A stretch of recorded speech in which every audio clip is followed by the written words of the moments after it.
following is a special presentation from E-Star Studios. Carry harder.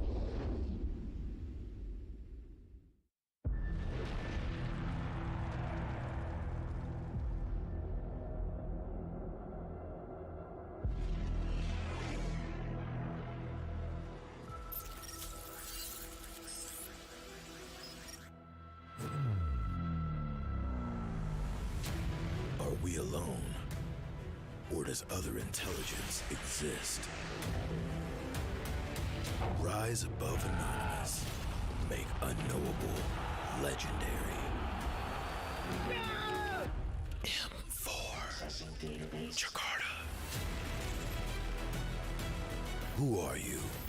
What do you want to become? The universe is yours. Are you ready to own the world?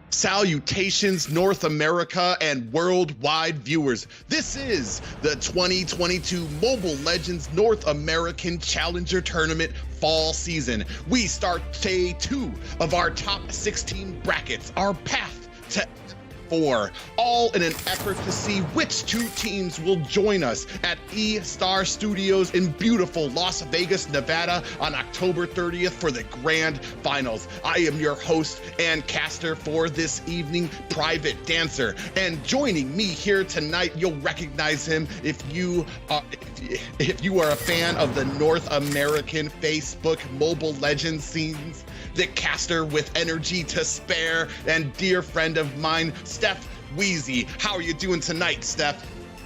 I'm excited to be here, man. Yesterday was insane. Day 1 of the NACT, breaking records with some insane matches, some sweeps, a couple of 2-1 games as well. And today we're gonna see 8 teams compete for the 4 spots remaining for the top 8 for North America. Yeah, and it's been an amazing journey so far just to get to this point in the top 16. It was hundreds of teams that registered for this event. Unfortunately, we could only accept the top 64 in this event.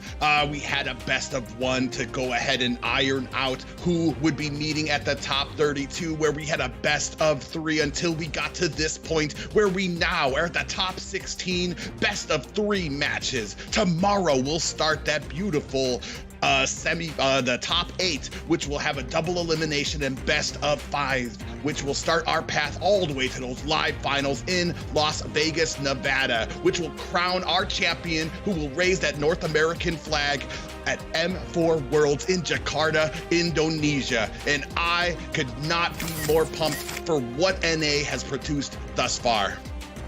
But the hype does not stop there. There's a prize pool with a total value of $30,000 US dollars. First place taking $10,000 US dollars cash prize, and also 75,000 diamonds. Second place taking $3,000, and third place with 1,500 and 25,000 diamonds.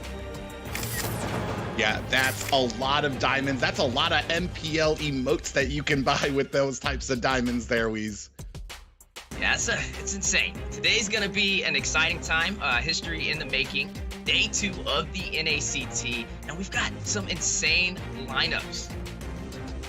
Yeah, buckle up, guys. We did see at day 1 4 teams move on. The Valley team goes to Ackerman and the Simpsons, moving on to the final top 8. Tonight we have 8 teams that will be competing, but only 4 will move on to tomorrow.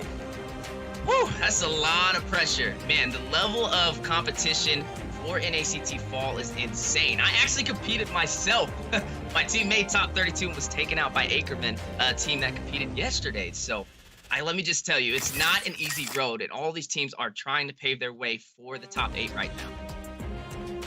Yeah, we can see what's going to be popping off tonight here. Starting things off, it's going to be Vendetta taking on Ventrix Pro here. After that, it's going to be Exile Outlaws taking on NACT Summer finalist Team First Blood. After that, it's going to be Boca Roscoe and the BloodHounds taking on Beat the Odds. And then capping out our night, it's going to be LEGACi taking on Apex Predator. We are in for some matches today. You know, this will be best out of 3 for these teams. So a lot is on the line. Trying to see the remaining spots for that top 8, or which teams are going to take it. We do see over here Vendetta versus Ventrix Epro for game 1. And just look at these lineups right now. We see Yuna, a dominant marksman inside of the gold lane, paired up against Imba for the gold lane on Ventrix Epro. Yeah, it's going to be something to overcome. I do know that Icy, his last games, especially Lilia, went 11-1. So that's going to be something for Vendetta to have to overcome here if they want or have aspirations of making it to the top 8. Both teams powerful, both teams hungry, and both teams going to be laying it all out on the line here tonight. Pressure, pressure, pressure. But we all know with top teams, pressure makes diamonds. And today, I don't want to see any sweeps. I want to see 2-1 series. So I'm hoping that Vendetta and Ventrix put on a show. Yeah, and a show is what we're going to get. These two teams are hungry for it. And I know just watching some of their other matches leading up to this point that a show is exactly what we're going to be getting. And we are going to be moving right away into the draft phase. And I mean, it was such a surprise yesterday. I'm wondering if we're going to have some surprises today, especially since yesterday we saw a lot more assassins than we usually do in a meta that has usually been dominated by tanks. You make a good point there. Usually with this season, we see primarily a Bowman being picked up or NACT, kind of that beefier jungle. To see assassins, you know, they kind of have a little bit of a harder time. And then some assassins, such as Fanny, takes a high skill player to use, but also getting a little bit of a nerf as well with her HP. So it's going to be interesting today. We do know there are Fanny players on both sides. Vendetta having Yuri, who actually knows how to use those cables to get across that map. So might see a possible Fanny ban going into this draft. Yeah, it's been really interesting too, especially the priority that I've seen kind of coming into this kind of this mind games, these IQ drafts when it comes to either having Faramis open, trying to scoop up a Diggy, getting Atlas out there with some bans as well. I feel like those have been 3 major components right now for these matches when it comes to the draft. And I think it's been said before, a lot of these games have been decided in draft. Yeah, draft is half of the battle, and honestly sometimes the most important part. You know, part of it is skill, but draft, you know, takes skill as well. But at this level of competition with these teams in the top 16, they've already made a name for themselves. They've already made a mark in North America for Mobile Legends going forward. So the draft is going to be crazy. I think for both sides, like I said, normally for North American server, you're really seeing the beefier jungles. You do see a little bit of assassins here and there, but I'm really interested to see what these teams are going to bring for their jungle.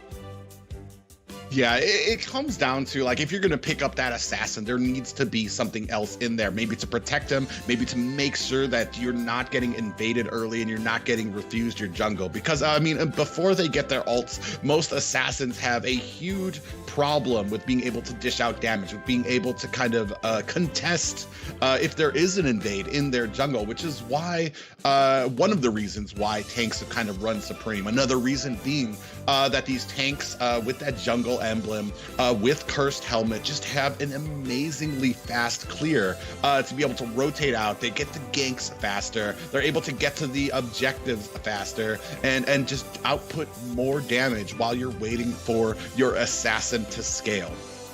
And this is what the world wants to see. We know every server is a little different. They have their own meta.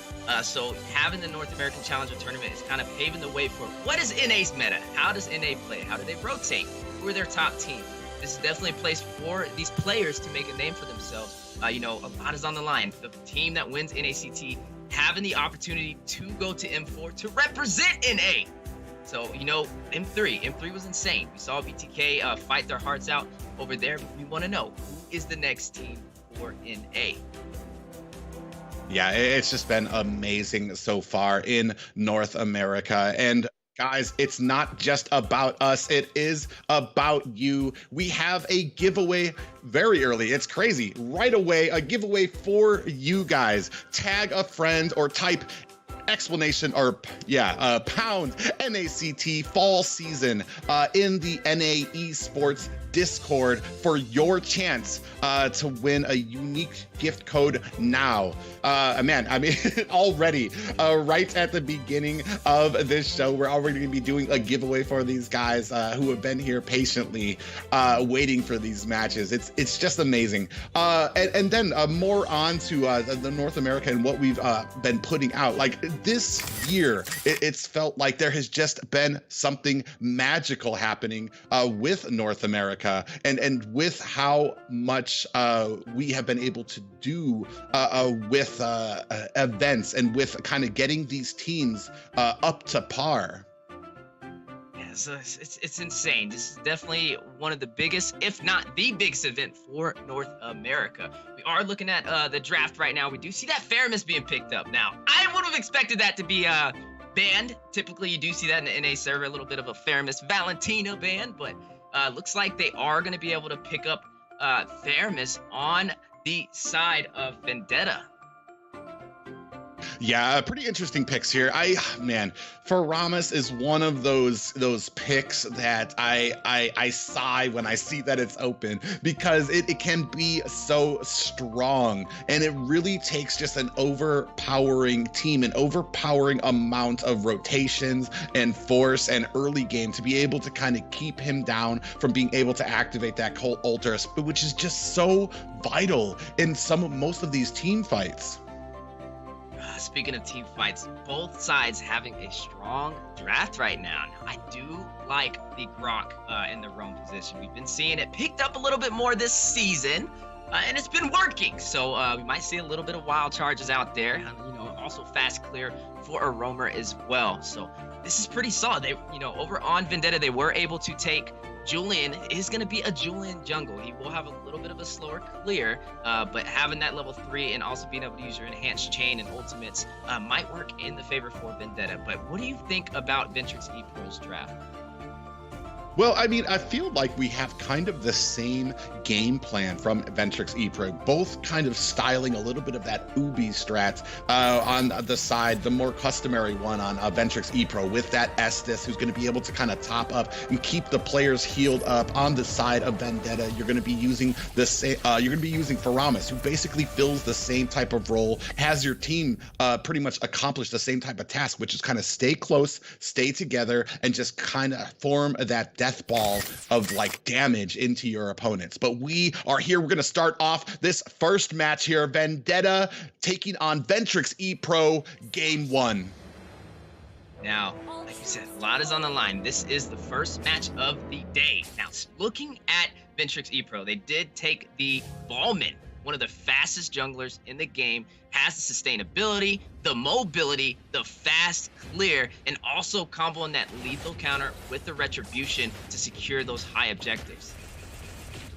Yeah, very well put there. And but as well as having that, on the other side, we do have a Julian who is kind of a counter. Did go through a recent round of nerfs that kind of raised his cooldowns a bit, but still using, like you said before, that enhanced chains. Oh, you do see that Theo kind of messing around with Bellman up at top, trying to kind of take away a little bit of that jungle, already starting that harassment that you get with those decent Groks. Grok, very hard to go in on with the fast clear, with the AoE damage as well. So Ventrix Epro, they're gonna have to play a little bit safer. I want to see how these objectives do work for them. They do have the Ballman, so it does work. But we do see Theo going in for a little bit of a contest on the blue buff. Very good rotation from Theo right now, but oh my goodness, Theo able to steal the buff! What a play! Oh, but he's gonna pay for that with his life. Just a beautiful play there. Shiki powerless to kind of help out. Does not have that cult altar just yet, but the job was done. The halls of Valhalla await Grok as he was able to steal that blue buff before taking a death of his own. Man, what a play. Definitely going to delay the jungle for the side of Ventrix Epro right now. But man, that's a really good start. But again, they do have the ballman. You know, just continue to get your farm, rotate around that map, get your level 4, and prep for the turtle. Yeah, even getting that blue buff didn't really slow down the farming ability of Ventrix Epro right now. Still carefully in the lead, but we're going to be moving on to this first turtle, which is where kind of the men are made in these games.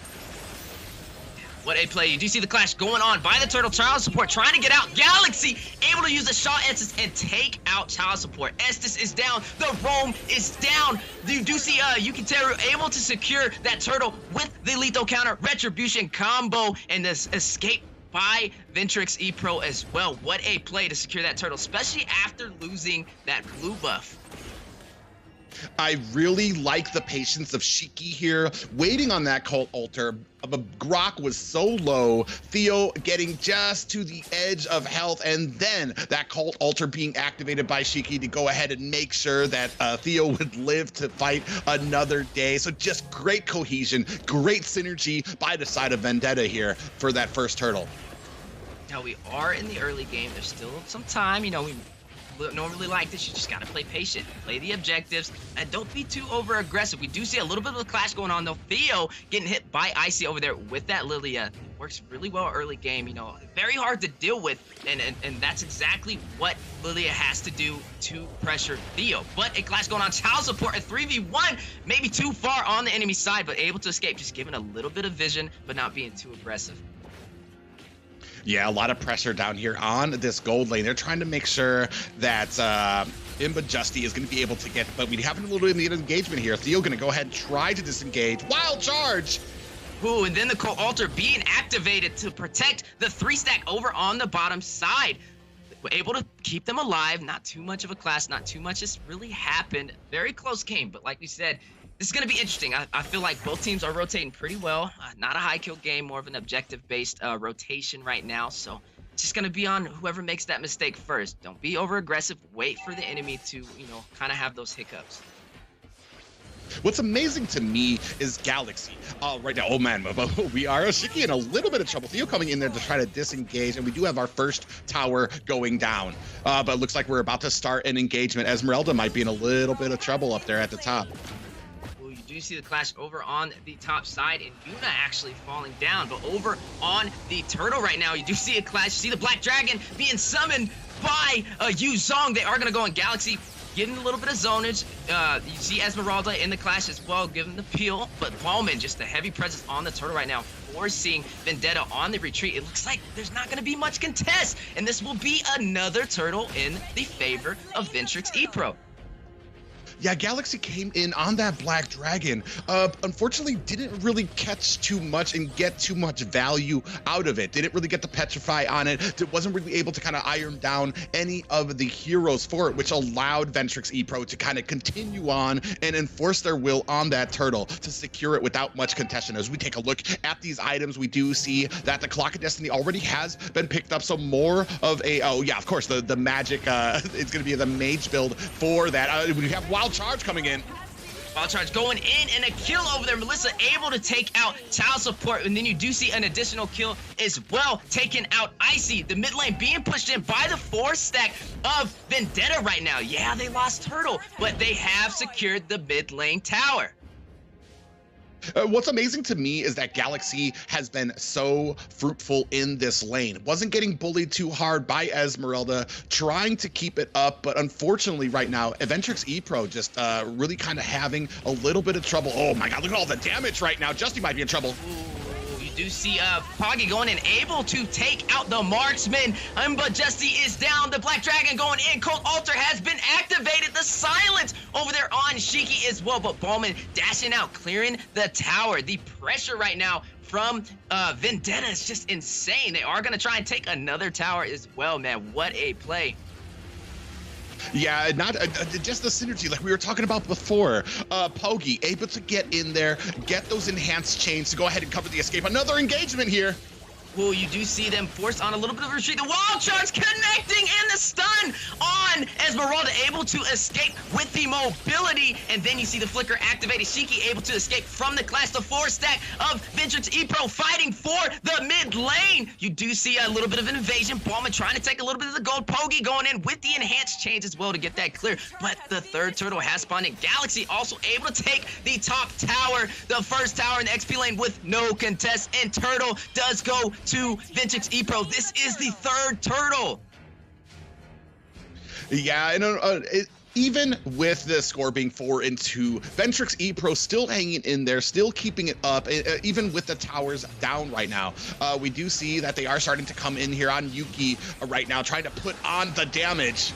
Ooh, the Black Dragon that petrified. LEGACi able to take out the jungler. Yuki Teru is down, given a slight advantage for 5 versus 4 right now. You do see a little bit of clears in the mid lane. In terms of the map right now, though, Private, ooh, it's looking a little hard right now for Ventrix Epro. Yeah, their macro kind of being let up right now as Vendetta just pushing hard, tower after tower. They are keeping on the pressure and not trying to give Ventrix Epro enough room to breathe. Yeah, you're able to get turtles, but the cost of that is taking towers, getting pushed in during these team fights, and they need to mount an offense here if they want to survive within the next few minutes here. Man, still a low kill game. 8 minutes, 5-2. Looking good for Vendetta right now. If I was Ventrix Epro, you're kind of in that awkward position. You got to play a little safe right now. Don't play too overly aggressive because it could be very costly, and that's how we see these snowballs start to form. But over on the bottom side, the wild charge at 3v1 over on Jericho. They are going to try and get the kill. The wall by Grok as well, but able to escape with the mobility of Esmeralda and also activating that sprint. Yeah, and this fight is continuing, and I have to question a little bit. I mean, kind of greedy to me to try to gank an Esmeralda in the first place, but she comes down, falling Star Moon. Oh, they are pushing hard for that bottom tower, but Esmeralda, Jericho not letting them take it. Good defense over there on the side of Esmeralda, and that's what she's really good for. You know, that mobility, also the sustainability, being able to get that shield to stay alive as well. That's just working in her favor. Yeah, but we do have the Lord up right now. Actually, Ventrix Epro in a great position for this, as they're going to go ahead and start it. Now, in terms of all major objectives, we have seen Ventrix Epro take that. Theo able to get the kill over there on the marksman, and then child support. Yuna taking out child support. The support is down for the side of Vendetta, leaving only Ballman, Lilia, and Jericho to defend. This will be the first objective that Vendetta may possibly get. You do see the zone as they are going for that bottom lane again. Will they be able to secure a 3 versus 3 down there? But Icy able to clear that lane, and the pill from Esmeralda forcing LEGACi on the retreat. But you do see Theo given the vision, given the pressure, and Pogi secures the Lord. Great organization there by Vendetta. Attacking Ventrix Epro on multiple fronts there, pushing on the bottom tower, not just with 1, but with 3 members, allowing them to go ahead and secure up that Lord without much counter from the side of Ventrix Epro. Man, such a solid game, but it goes down to, the objectives. It did look solid for Ventrix Epro. They were able to secure all the turtles, but that Lord, just worked in the favor of Vendetta. Do we see a possible turnaround? Was it looking? I would say it's just been kind of, even though they were able to get the turtles, the towers have just been falling for Ventrix Epro right now.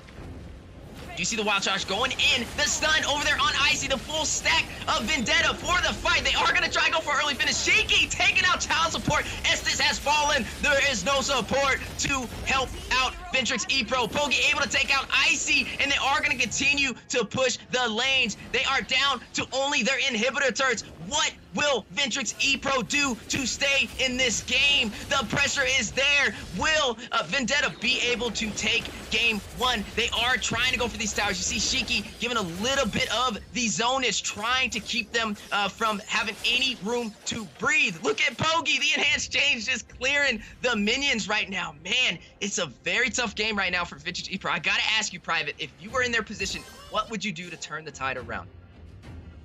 Well, right now, I think we already wasted an opportunity with Esmeralda taking on this Yuzong. Esmeralda should have been a lot more aggressive in it, because you've allowed Yuzong to farm up. You've allowed him to be able to get to the point where that Black Dragon is a menace. As we are taking a look here, you see the Lord coming in here, and they just are powerless. Estes being the first one right in the front row, getting taken down by Shiki. He needs to have better positioning for these types of team fights if he wants his team to be able to survive. You cannot be making those mistakes as a support. Your movement, your placement needs to be on point during these teams fight if you want to be able to survive these fights.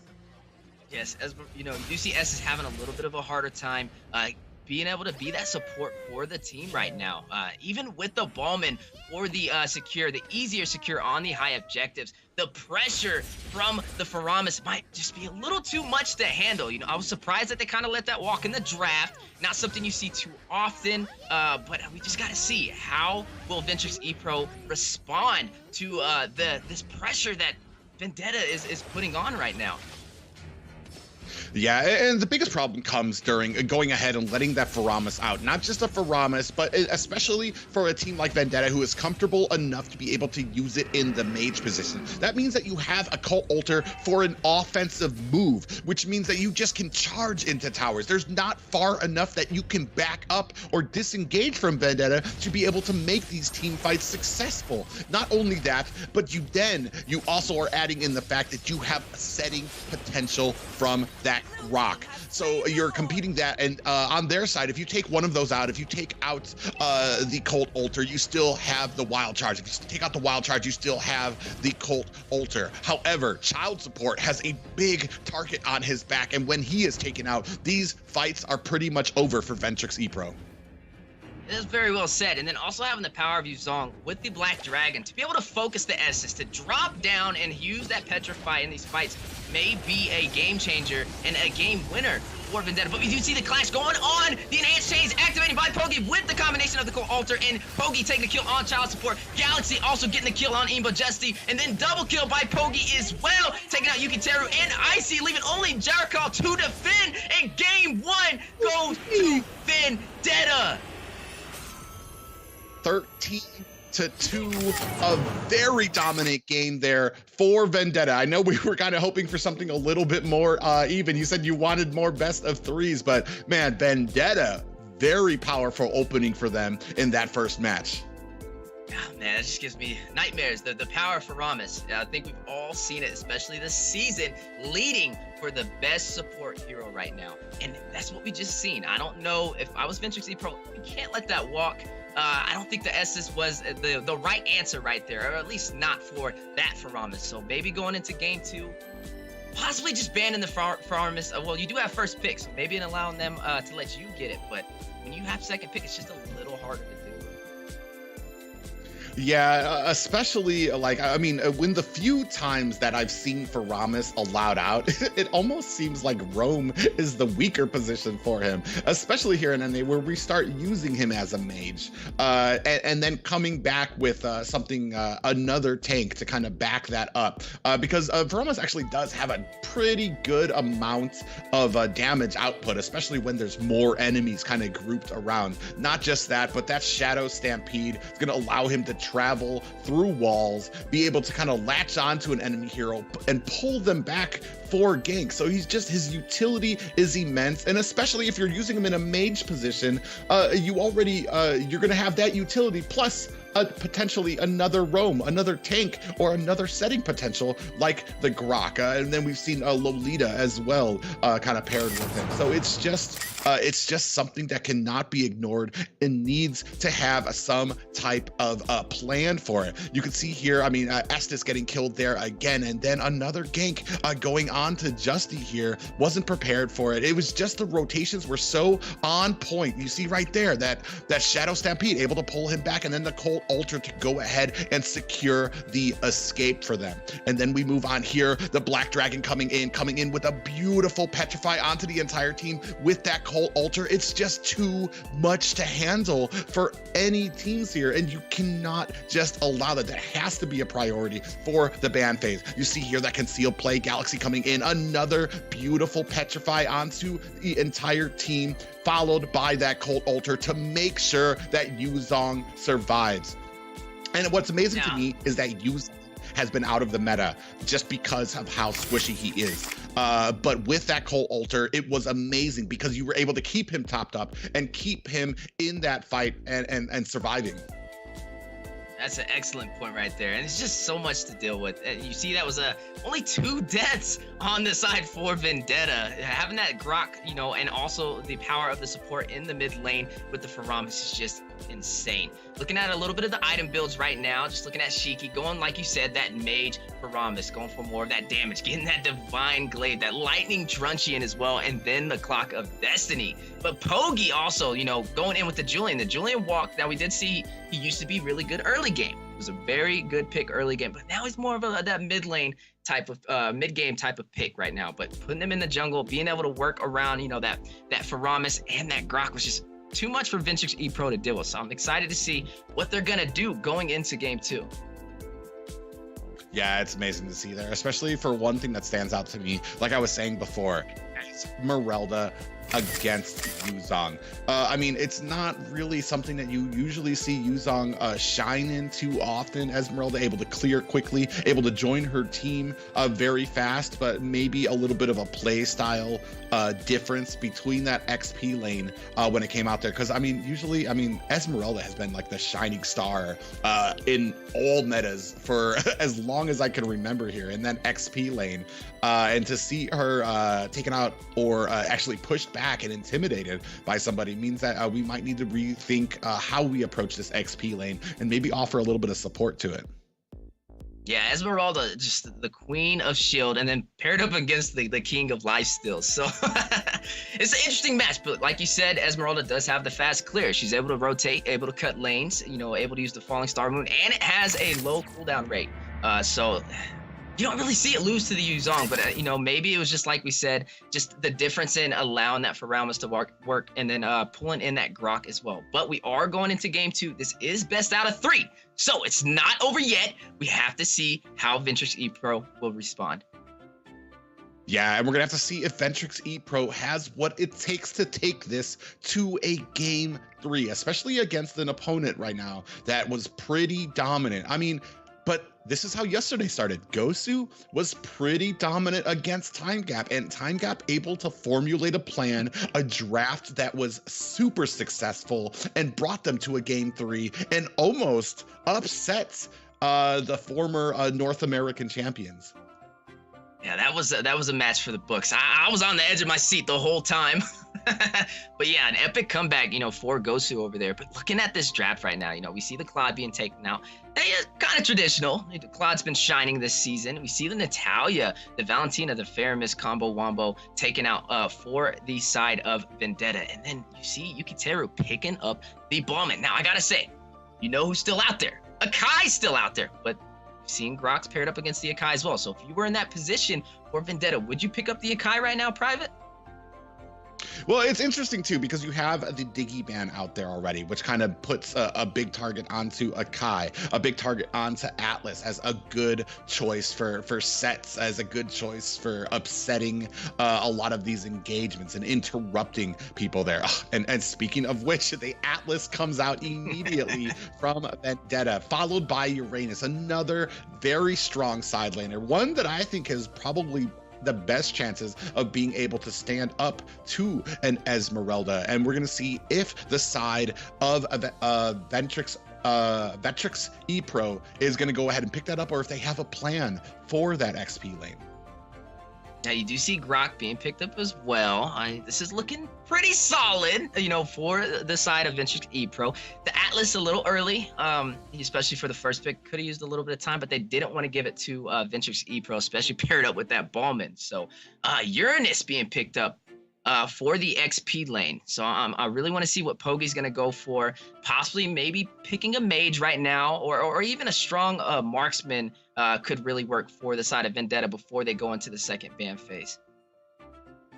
Yeah, interestingly enough, immediately, I think IC immediately picked that up. Does have a lot of, went 6-1 on Linux in their last match before today. And Linux, a great counter to that Uranus, especially with that darkening side of her ultimate, able to do that percentage health damage. Really kind of a mainstay against regeneration heroes like Uranus, like Esmeralda, and tanky heroes as well.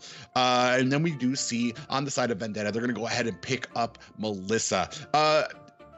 A very surprising, for me, I think, character that has risen so quickly since the last update, the last nerfs to the marksman, has really left a gap when you bring down Wanwan, when you have consider those nerfs to Beatrix. It left kind of a hole in the marksman pool there for somebody to come and fill in, and Melissa has done an amazing job. Still very late game when it comes to damage, but that go away ultimate, that bubble that she can form around herself, especially with compositions that are more tankier in mind, even assassins, it can provide just the perfect counter as we move here into the second banning phase.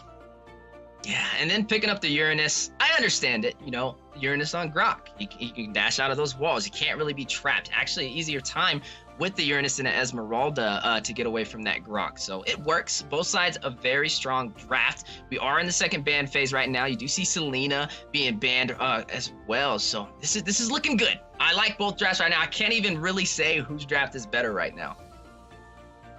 I do like that the ban comes out immediately from Vendetta. With that Uranus pickup, they're going to go ahead and ban out Dairoth. Dairoth has been a menace for both those regen heroes, Esmeralda and Uranus, as he just bursts them down. He's able to go ahead and break down their armor and basically just own that XP lane. We saw it yesterday as well. It's too much for most players to be able to deal with in that XP lane. So at the best bet, I think you have a choice for Esmeralda here to go against Uranus. I think they're really kind of pointing to that side for the side of Ventrix Epro, as we go ahead, pick up Theo's going to go ahead and pick up Kagura. I do agree with that. Esmeralda, definitely the best option right now for Ventrix Epro, able to move around the map, able to cut just as well as Uranus. You know, that's probably one of the few heroes that can cut that fast inside of the XP lane. We have seen, you know, Benedetta's work in the past as well. But yeah, we do see Jericho picking up that Esmeralda again. It's just a solid pick, man. It's probably one of the most picked fighters for the XP lane right now, just because of the rotations, the cuts, the sustainability. We've seen it. Jericho 3v1 in his tower and able to get out of it and defend it. Just a really good draft right now. But the Moskov right now being picked up by Imbajeste. How do you feel about that, Private? I almost want to say I'm excited. I haven't been the biggest fan of Moskov. I just feel like there's marksmen who do what he does a little better and have a lot more potential earlier than Moskov. I feel like he's one of those heroes that, I mean, if you reach the late game, that late game, get him stacked up, he just has an amazing amount of burst that he can output. But I feel like there's other ones that just provide more utility, provide more ability to kind of get into those back lines. Melissa, Claude, the damage that comes from Clint. We do see that Kagura got picked up, which is interesting to me as well. Poggy picking up that Lancelot as well. So we are going to see an assassin here, potentially maybe a successful one. I mean, it hasn't been all nose on the side of assassins here as we move into this game 2 of Vendetta taking on Ventrix Epro. And that is going to be the entire draft for match 2. Looking pretty solid for both sides. I can't really say I like both of them. Game one, we seen more of a one-sided match. You know, we seen Vendetta just snowball in terms of towers. They lost the turtles, but the towers were just getting pushed in. So we got to see Ventrix Epro just play a little bit more objective-wise. Don't give up these towers so easily, especially in the early game. Yeah, you get the turtles, but that's only one part of the game. My only issue, my only problem, my only qualm here is this big wall in your way right now, which is going to be Theo on this Atlas. Once he gets that ultimate, and once he gets able to be able to grab all of the members and be able to stun, I don't know what we have as an answer on the side of Ventrix Epro. And it's going to be interesting to see how well they can deal with it. We do see a little bit of an engagement happening here, Weezy. Yeah, you do see a little bit of an engagement. You see Child Support going in, a little bit of the zonage. You see Pogi able, actually, no, it looks like the lethal was going to the favor of Vendetta. Yeah, just a little bit of an early game from both sides. But I like the Lancelot on the Ballman. You know, you can still steal those objectives. You can get the turtle. You can take the lords from the Ballman with the lethal counter, and also having a little bit of mobility when things get a little tricky. Yeah, already we can see Uranus already starting to cut lane at the top. You see him basically living in their jungle right now of Ventrix Epro. Esmeralda doing the same thing there. I just feel like that Uranus does it a little bit more. 3-on-1 here, though. Do you see the clash going in? Jericho using the mobility of Esmeralda, able to escape. This is what we were talking about, you know. Just a strong XP laner, can pretty much do it all. You do see the Uranus cutting the lane right now. A very solid rotation. That's what we want to see. We want to see that from both sides. The Esmeralda, the Uranus as well. Those cuts are gonna create opportunity for your team. But Turtle is in play. We do see a little bit of a clash. Child Support going in. Moskov trying to do some damage from afar. The Falling Star Moon going down. You see Jericho able to get a little bit of pill, but the kills are popping off. Shiki able to take out the jungle. The jungle's down. Ballman has fallen. Pogi able to get the kill over there on Child Support, and Turtle just going to the side of Vendetta.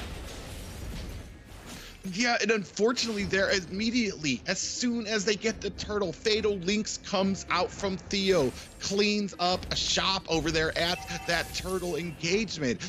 Immediately, I mean, this is the kind of decisions you need to make if you're going to be able to get it, if you're not going to be able to get it, especially being beat out as a Belmont. You really need to be tight on those retributions. You need to be able to make that Belmont shine and utilize those things that make him so powerful. One of them being the immense damage that he can do to objectives with the combination of that lethal counter and that retribution. And if you're losing out, especially when you're losing out on objectives to a Lance, I mean, a Lance kind of has the same thing. He does have that Thorned Rose that he's able to go out there and retri. So I mean, almost the same thing as a Belmont when it comes to those retribution and abilities.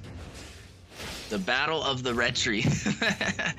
But yeah, it's looking good right now for the side of Vendetta. We did see them take game one. They didn't really get the turtles in the beginning start. That actually did go to the side of Ventrix Epro when they had the Ballman, but it's looking pretty solid. We got to see how Ventrix is going to answer. Their weakness in game one was more of just not prioritizing the defense on their towers. So it's still pretty close. It's not really one-sided right now. You know, just one clash could just change the entire game.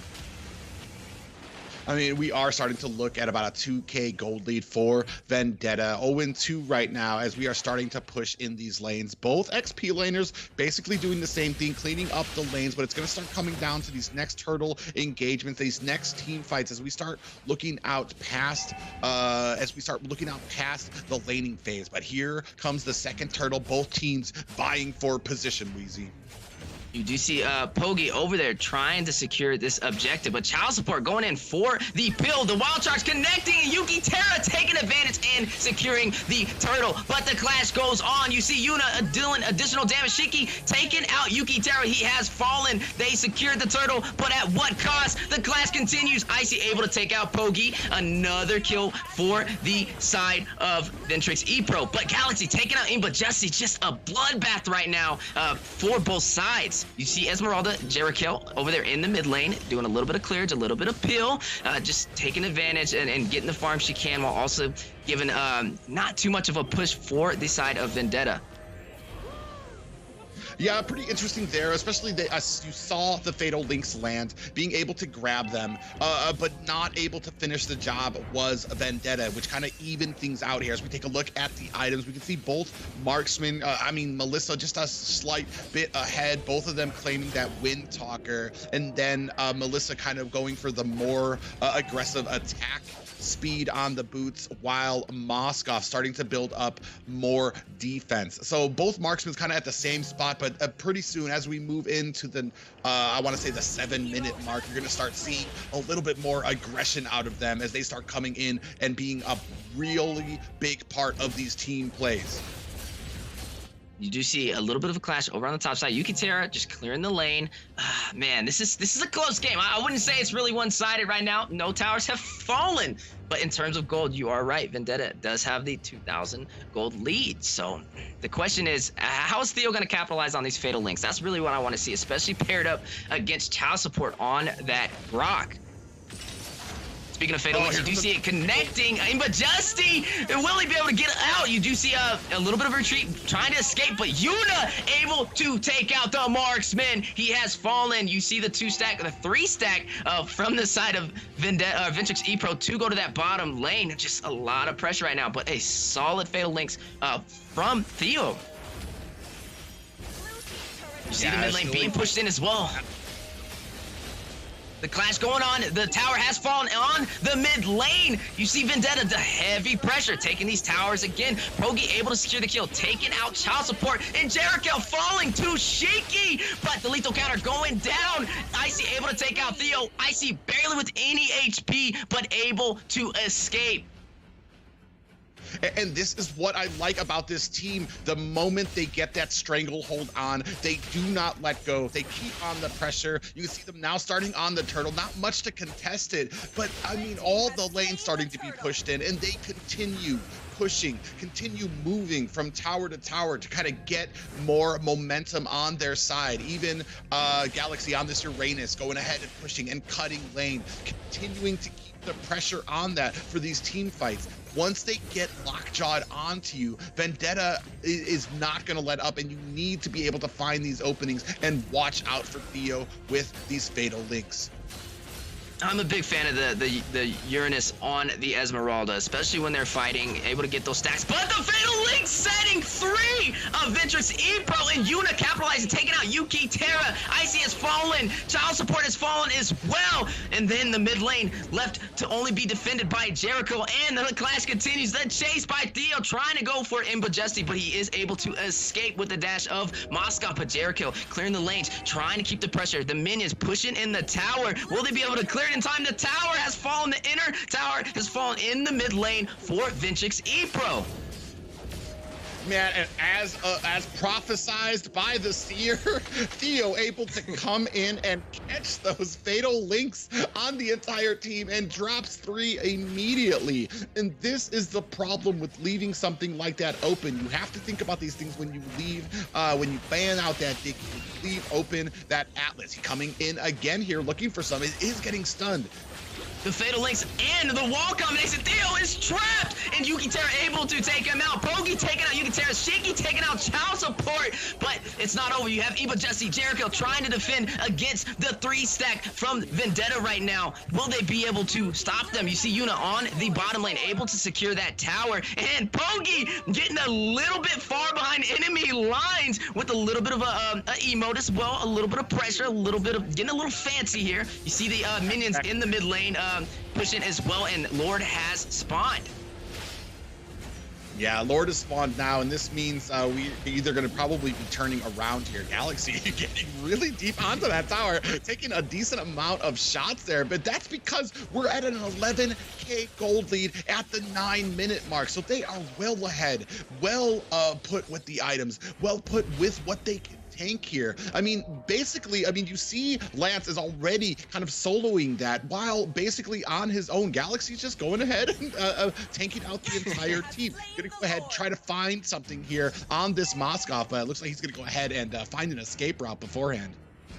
Now, I will say, for the side of Vendetta, I like their composition. They're very mobile, especially against that Grok who puts up those walls. It's going to be very hard for him to get some decent sets and some traps in there for them. So it's a little too much. I don't know. Maybe even an Akai could have worked here against the Atlas, but I just don't think they have the right answer to stop the Fatal Links. And Theo just putting on that pressure. He might not be able to escape from those walls, but once he gets behind those enemy lines and grabs a couple of them up, you know, Vendetta has the mobility to capitalize and the damage and also the advantage right now. LEGACi not even bothering to move when this damage comes out from Yuki. But we do have the Lord crashing down at mid. Fatal Links.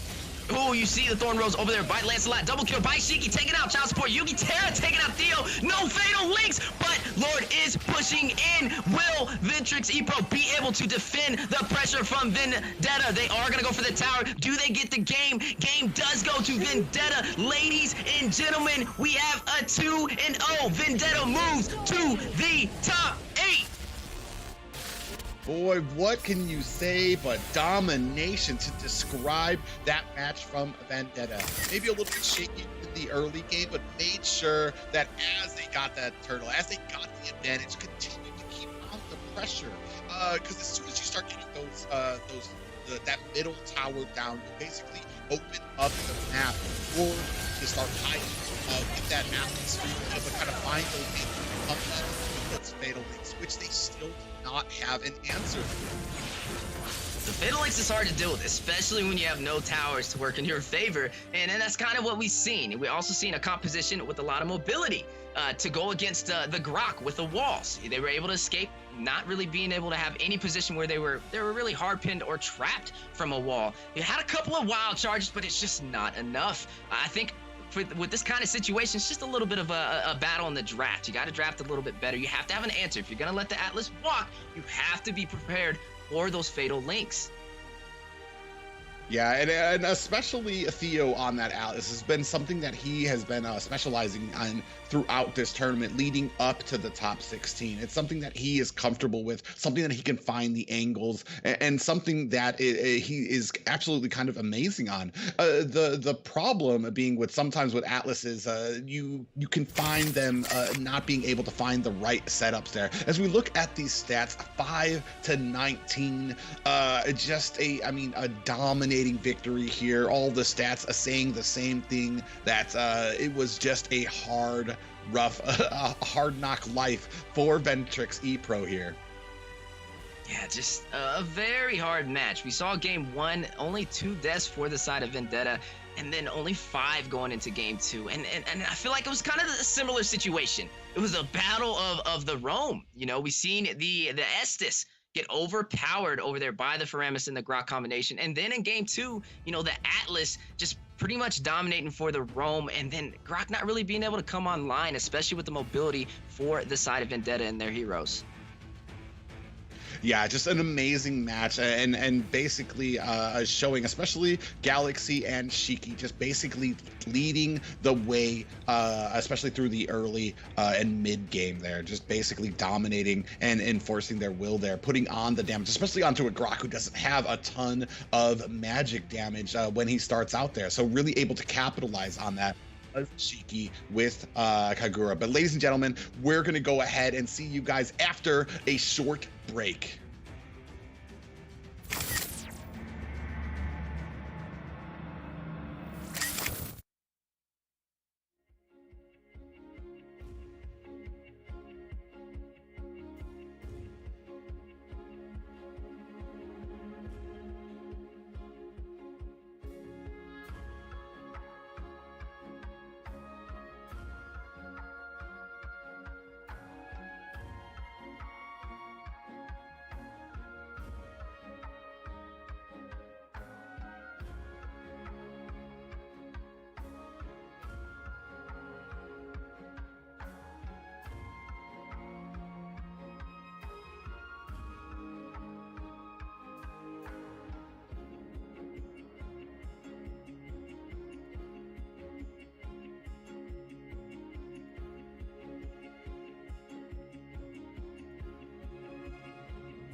Welcome back, ladies and gentlemen, and what an amazing match we just watched against Ventrix, Epro, and Vendetta. Of course, Vendetta moving on there, but man, the domination that they showed, showing again the picks of those picks like Atlas and Faramis need to be answered. You see just how deadly those can be. The fatal links coming in, if you don't have something that can offset it, you're gonna have a bad time and a bad way when it comes to these team fights, Wheezy.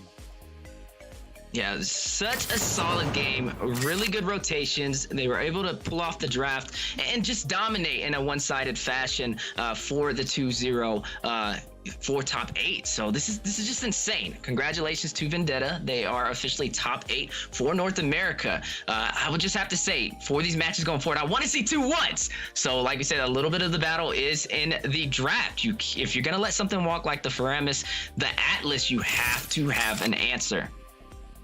So many strong teams going to be falling into the top 8. You see Vendetta moving up there. They are going to be taking on the Simpsons, another strong team who was able to overcome Team Sexy, fan favorites from the last NACT. But we're not through just yet. We have another match here coming out. It's going to be Exile Outlaws taking on Team First Blood. And taking a look at this lineup, tell me how you feel about this, Wheezy.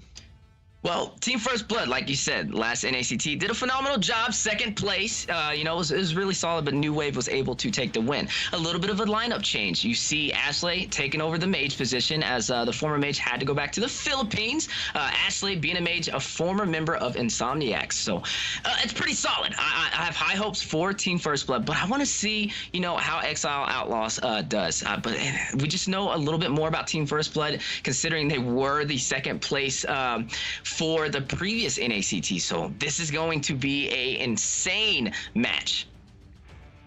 Yeah, and interestingly enough, Exile Outlaws, I mean, none of these players, Cloud, Panda, Rose, especially Easy Peasy, and Hikaru, Hikaru being one of the probably top XP laners in North America, and Easy Peasy, one of those mechanically gifted junglers. His Ling, his Akai, just being able to utilize some of these heroes that you don't see too often in North America, but a strong team nonetheless going to be competing here against Team First Blood, and this could be anybody's games. I know there's a lot of fans of Team First Blood out there, but I mean, I wouldn't count out Exile Outlaws just yet. This is going to be an interesting match. I don't think it'll be a 2-0 like the last one. I don't think it'll be one-sided either. Like you said, both teams have amazing players, and not just amazing players. They also have the elo. They have the the IQ to be able to pull off a lot of heroes. Their hero pool is phenomenal on both sides. You have a little bit of Julian, Ballman, Paquito by Joy Kid, what we've seen in previous matches for this NACT. But over there on Joy Bosch, using the Akai, using the Grok, but also a Cho for the roam position. It could be a little bit tough to deal with. That's more of something we kind of see in the C server more than the NA server. But for teams that can pull that off, it definitely helps out your team a lot in terms of the draft. And that's what I'm most excited about. What are these teams going to ban? What is this draft going to look like? Well, and that's the interesting part too. I mean, I know I kind of rib a little bit on the assassins, especially when it comes to our meta, because of how we deal in North America with lag. But people like Easy Peasy kind of reinvigorate my trust in assassins. His skill level on Ling, his skill level on other assassin heroes is just unmatched. Even when he's kind of outgunned going into the late game, he is always working, and that's one of the things you're gonna have to keep up with on the side of Exile Outlaws is their farming ability. Is Easy Peasy, who is just constantly not quite to the level of Mobazane farming, but up there to the point that you need to keep an eye on him, even when you have a team like Exile Outlaws on the ropes. But we're going to go ahead and move into this banning phase here. We see the Esmeralda and Claude being taken out here as a priority on the side of Exile Outlaws. Now, I like the thought process for Team First Blood right now, taking out that Valentina nice and early. And you might see a Faramis ban as well, just a little bit of that wombo combo. Very traditional for the NA server. So there it goes. There goes the Faramis. Very safe bans from both sides. This is kind of what we want to see to keep both teams on their toes without allowing an easy draft. Yeah, but still open and still kind of one of those big things that we've seen from the other teams. The Diggy. Is it going to be banned? Is it going to be picked up here? That's usually kind of like where we start gearing these drafts to. If Diggy is left open, it's usually going to be scooped up pretty quickly. If he's taken down, then you have to fear about those Acai's coming in, those Atlases coming in. And do you have a plan for them? Diggy with the time journey just is very hard to deal with, so we might be seeing that being picked off. I would say that's definitely a really good choice for them, but they are going to take out the Ballman, limiting the jungle capability for Team First Blood. Yeah, really interesting too. Balmond does possess just one of the stronger jungles, the immense amount of early game that he has. We've talked about it before, the ability to take objectives with that lethal counter, with that retribution as well. His ability to kind of get out of hairy positions as well. I mean, it takes a certain individual to be able to kind of counter that and be able to kind of get around those objectives and maybe play around that. So a good ban on the side of Exile Outlaws, and then we see the Paquito, which since the newest or not even since the newest update, has become starting creeping into the meta as a mainstay, whether it becomes a jungler, whether it's an XP laner.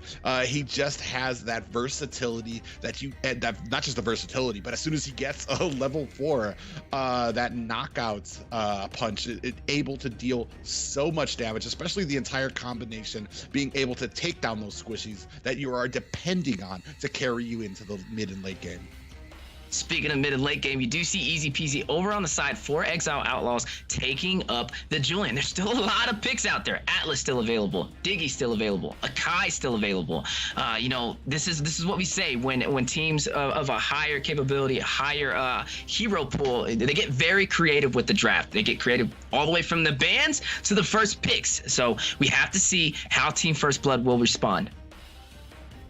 Yeah, very interesting too. Julian's kind of fallen off the meta. It's not picked as often. However, I think that's more or less just because he's not as easy to use. You're not just able to kind of spam those abilities and get those enhanced abilities right away. You do have to be a little bit more selective with him, which kind of favors those, like I said, mechanically inclined heroes, those ones who can aim and can connect with those enhanced chains or the enhanced dashes and things like that. On the other side, though, we do see Gina going ahead, picking up that Wan, still very strong, as we saw yesterday with that crossbow attack as we move into the late game. And first for the night, we're going to go ahead and see Acai picked up by Team First Blood.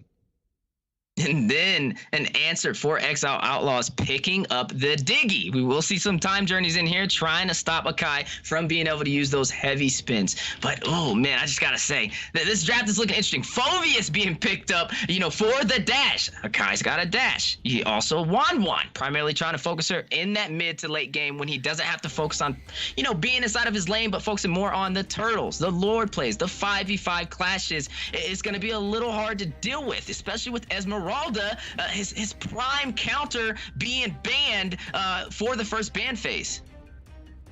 Yeah, a very high IQ draft there for them. That I almost had forgotten that she was banned, but it makes sense. Maybe kind of trying to lure Team First Blood into that Wan ban, which means you kind of are gonna have to watch out for the heroes that you pick next that have a dash ability. Speaking of which, the black shoes on Lilia. Ashley gonna go ahead and pick that up, but I mean, it's going to be a little risky too, because I mean, as much as you're going to try to escape, as if you start getting too much damage, you're basically becoming a problem for your team as you're dashing backwards and activating that demonic force from the Phoveus, and Hikaru is going to be able to dive deep into enemy lines. Now, we do see Cho being banned for the side of Exile Outlaws for the second phase of the draft. That's pretty solid. But in terms of who I would say this draft is really leaning toward, there's a lot of dashes over there for Team First Blood. They only got 2 more picks. I really want to see who they put onto the composition against Exile Outlaws, but it's just looking really strong. I think that Phobius kind of solidified Exile Outlaws having the advantage in the early draft phase. Yeah, I mean, you have the potential peel from that heavy spin on a Kai. Unfortunately, that's all. You have to be very careful in that. You're not going to be able to dash. You want to be very careful about trying to activate that. And focusing on the mages, Team First Blood, taking out that Lunux, taking out that Farja, taking out that range, and that ability to kind of sink down. So especially with a Lunux taken out there, I'm potentially wondering if we're going to see maybe a tankier setup from Team First Blood here, as we see that first pick going over to a Franco for Joybaj. Wow, and you see Exile Outlaws picking up the Eve over there for Panda. That's a very, very solid pick, but they have a lot of magic for the side of Exile Outlaws right now. And so we have to see who are they going to put in on their team for the physical damage. And then Joybaj taking up that Franco for those bloody hunts, maybe going in and trying to take out that Diggy before he can activate that time journey, or even going in for that Phobius to stop him from being able to take advantage and take out everybody who does have dash on their team. Yeah, and that's kind of the problem here. You're going to have to make the decision as we start reaching into these team fights. Is it going to be Diggy or is it going to be Phobius? I mean, just a shot in the dark, I would probably go for Phobius just as he has more, I think more of a problem as you lead into the late game. Diggy, I think it can be a problem when, or it can be taken out by enough burst damage. You're just going to be able to you need to be able to land that onto him to be able to take him out of play. I mean, it's easy on paper to say aim for the Diggy. You hear that all the time in rank. Aim for this, aim for that. But applying it during a match can be a little bit more complicated and a little bit more layered as we move into waiting for this last pick. Cloud picking up the Leslie, I believe. I mean, haven't seen her too often. We know she went through some revamps. We know that when she crits, she does do true damage now. I feel like she does need a little bit too long for my taste to ramp up. You have to get really deep into that late game, but when you're in that late game, she is a menace. Also, being able to provide vision on the map as well for possible ganks, may work in their favor. But I like the pick on the Franco, especially being able to get that bloody hunt in the very beginning of the game, and it's almost an easy kill on the marksman if they're not in that tower, especially if you have that quick gank, that bloody hunt, and then your marksman raining some damage down. So that will complete the draft. This is match 1. Now, we did see a sweep. We saw 2-0 from the previous game with Vendetta and Ventrix Epro. So going into game 2, I want to see a little bit more of a higher competition, a little bit more of not a one-sided story. And I think that's exactly what we're going to have today. Yeah, we just see Kid picking up that Hayabusa. I have to wonder. You have to be exceptional, I feel like, right now. Hayabusa, I mean, I understand what you're going to want to do to be able to get in and out without having an issue. It does look like we have a pause called already. But Hayabusa does have some issues when it comes to trying to dish out that damage. Once he gets that shadow kill, it's all you have to do is kind of group up. And if the team is continuing to group up, there's not much that you're going to be able to do. And not just that, but I mean, I think it's more along the lines that Hayabusa is going to be able to kind of use his teleport to kind of spam that out to maybe bait out that Phobius demonic force, that ultimate that lets him just start landing and the sumo smashing onto the rest of the enemy team there. So maybe he'll be able to use that to kind of bait out that ability to where it's safe, where it won't be affecting the rest of his team. I feel like it's a little bit of a catch-22 though, because now if he is in a bad position and Phoveus is in the clash against him and he tries to use his teleport for an escape, Phoveus is right behind you. So I would think for Phoveus, he is going to be very careful about how he uses that demonic force. Wait for the opportunity to use it. Don't use it too early, you know, but when Hayabusa is trying to escape, it'll be very, very good for him to, you know, proc that. They got a lot of dash on their team. They got a lot of dash. Almost everybody on the team minus the Franco. So we might be seeing Exile Hikaru come online.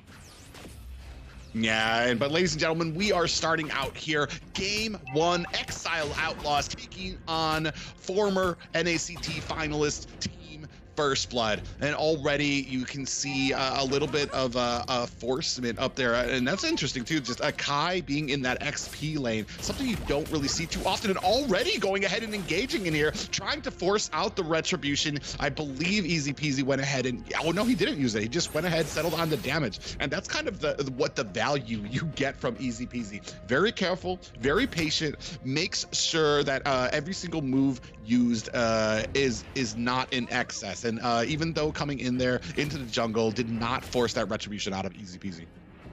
Now, I do like the pressure that Akai is using right now, but the Iron Hook by Joy Boss, but Diggy pulled him back in, and Exile Cloud able to secure First Blood 1 minute and 26 seconds into the game. Yeah, already Easy Peasy setting the tone. Another pop-up onto Ashley is going to find some damage. I think Ashley going to go ahead, be able to escape here. But up here at the top, Luffy and Hikaru, that immortal fight in the XP lane. I feel like Luffy doing a good job being able to clear lane and rotate to help his team.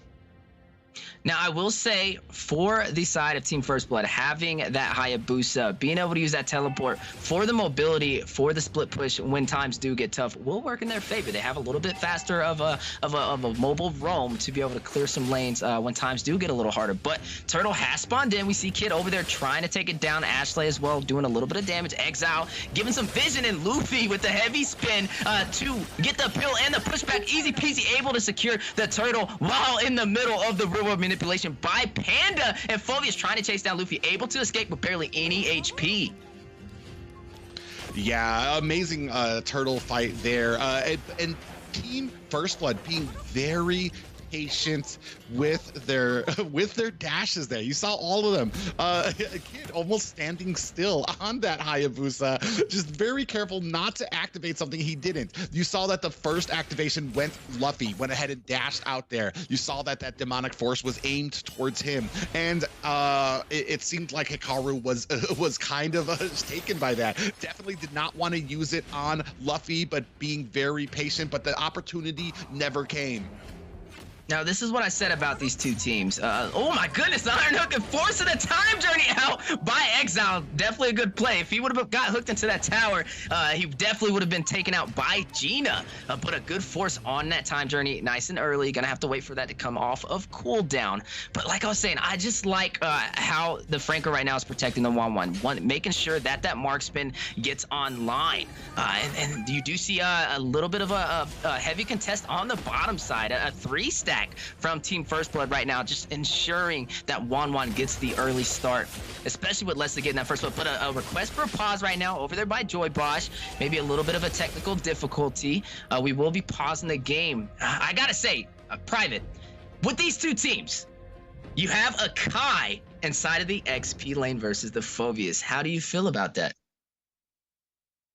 I mean, it's Kai doing a very decent job, very easily able to clear out those minions, able to rotate very quickly, taking advantage of that rough early game that you have with a Phoveus there. So he's doing such a great job. Not just that, but as an objective comes up, the 5-head play of dashing it out to make sure that all eyes from Phoveus are on that Akai for that demonic force. So you see that Phoveus trying to distance himself from Akai, trying to get closer to the fight because he doesn't want to waste that demonic force onto an Akai who's just going to be able to zone him out with that heavy spin. So, I mean, so far, a good job by Team First Blood for a matchup on paper that seemed like it might not go in their favor.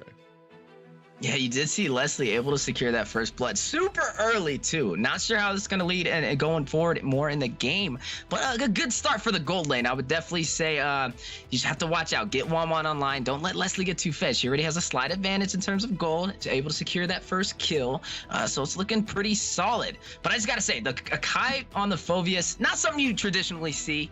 I would say this is when we talk about teams having a higher level of hero pool, more of an in-depth understanding of the game, and putting him in that XP is not your traditional role for him, but it can work. Like we said, he's very sustainable. He can clear that lane. He can also use that heavy spin when things get a little tough and a gank's possibly on his way. You know, he has the defensive posture to be able to pull that off. Well, it's just matchups like that versatility in the hero pool, and not just hero pool, but being able to think outside the box, but not so outside that you're outside of the meta. Something that works in the XP lane that most people wouldn't have thought of is an Akai going against the Phoveus, which is it's just one of those key factors that led Team First Blood to an amazing scene in the last NACT against New Wave, able to, especially against the last NACT champions, able to get 3 wins over them in a row. So it was just an amazing thing to watch of them, and they're showing you here just how far ahead that they can think, especially when you look at it and you're like, man, I think they just got countered out. But it's not just about the picks, it's about the execution on the field for it, as we are going back right in here, seeing Kid getting picked up here right away. Speaking of execution, yes, the jungle has fallen for the side of Team First Blood. 2-0 right now, 3 minutes in. A good start for Exile Outlaws. You know, it is very early. This will be a best out of 3, but both teams, they're competing for that top 8 spot for North America. You have Team First Blood, a finalist in the previous NACT. Definitely a lot of fans out there for Team First Blood. Everybody watching today's stream, definitely vote for your guys' team that you want to represent North America in M4, but also vote for what team you think will take today's match to best out of 3. You do see the Clash Luffy going in, you see the Demonic Force. Oh my goodness, able to connect. You see Exile able to take out Luffy. You see the time journey activated, not really to be able to do much. Ashley forced in a tricky situation, 4v1, but able to escape. Oh, Ashley got taken out by a sniper flame shot from Rose there, which is going to go ahead and open up this turtle for Exile Outlaws. Oh, but in comes Kid, able to steal it away with that teleport. An amazing job by Team First Blood, just when you think they're behind, able to still show you they are still in this match. They are still dangerous. And that's just the power of the mobility with those teleports from Kid on the Hayabusa. Getting in at the right moment, securing that retribution. A very, very, time well-prepared plan, and able to pull that off and take the turtle, especially when things weren't in their favor. 4-0. You see Phoveus going and taking out Luffy in that previous clash. And then Ashley forced to use the black shoes and able to escape with barely any HP. And then actually completely taken out by the Diggy with the flame shot combination and the reward manipulation over there by Panda and Exile Rose. Yeah, an amazing play there. Luffy, though, putting on the pressure for this tower, is going to be able to make short work. Or actually, was Phoveus able to save that tower? I think he was. So Luffy, I mean, it's a sneeze of health on it, so that's basically a dead tower there. It's not going to be protecting you there, as Luffy's going to go ahead and continue putting on the pressure. As we go ahead, take a sneak peek at the items here, we do see those Pierce Boots going ahead and being picked up by Easy Peasy, followed by the Genius Wand. So he's going to be picking up a lot of damage. Phoveus already has the clock of destiny there as well. Marksman have already picked up the Berserker's Fury on there for Leslie, so she's going to be starting to get in there, looking for that crit damage that she can do to get and break through into that true damage. But inside here, another engagement coming. Rose! Oh my gosh! A hook there because of that time journey, which allowed him, but it was a great zone out there for the rest of Team First Blood to be able to kind of go poke in there and be able to take that tower. You do see over on the top side, an enhanced chain hitting the Akai, but he's still maintaining that pressure in the top lane. Over on the bottom side, on the opposite side of the map, you do see Kid going in for that turtle. They were able to secure the first one. Are we going to see a contest from Exile Outlaws? You see Phobius cutting down. Looks like he might be trying to get into a possible clash, but not in time. And Kid able to secure the second turtle. Ooh, Yeah, not much the Iron contest. Hook does connect. Coming down. Real world manipulation coming down is going to go ahead and zone out the rest of Team First Blood there. Unfortunately, not able to pick up much there. It is 4-1 right now. They have shortened up this gold lead just a little bit, but incoming Kid with that shadow kill onto Easy Peasy, but he groups up, which basically is the counter for Hayabusa. Is getting near your friends to make sure that you can spread out that damage. Now, the mid tower has fallen for Team First Blood. A very good objective for Exile Outlaws, especially in the early game. You do see Luffy stacked up against that Phobius, but Exile has to be careful. I feel like if Luffy gets too close to that tower and recoils, it might take it out with as much HP as it has. But the Iron Hook by Joybox connecting, and Gina comboing to take out Panda. Yeah, able to hit that suppression on there. Panda does go down there. Team First Blood starting to come in. A heavy spin onto Hikaru, but I mean, not really much that left. Oh, but combo with the shadow kill. You do see him going in. Exile forced on the retreat, escaping with barely any HP. What an escape, but Gina capitalizing on the retreat and taking the top tower in the XP lane. You've seen the marksman has swapped to the opposing lane. Yeah, Easy Peasy gonna go ahead and try to find himself a quick escape out of here right now. The momentum quickly starting to turn in their favor. It's been about 3 minutes now. They have not been able to find another kill since I want to say that 6-5 minute mark.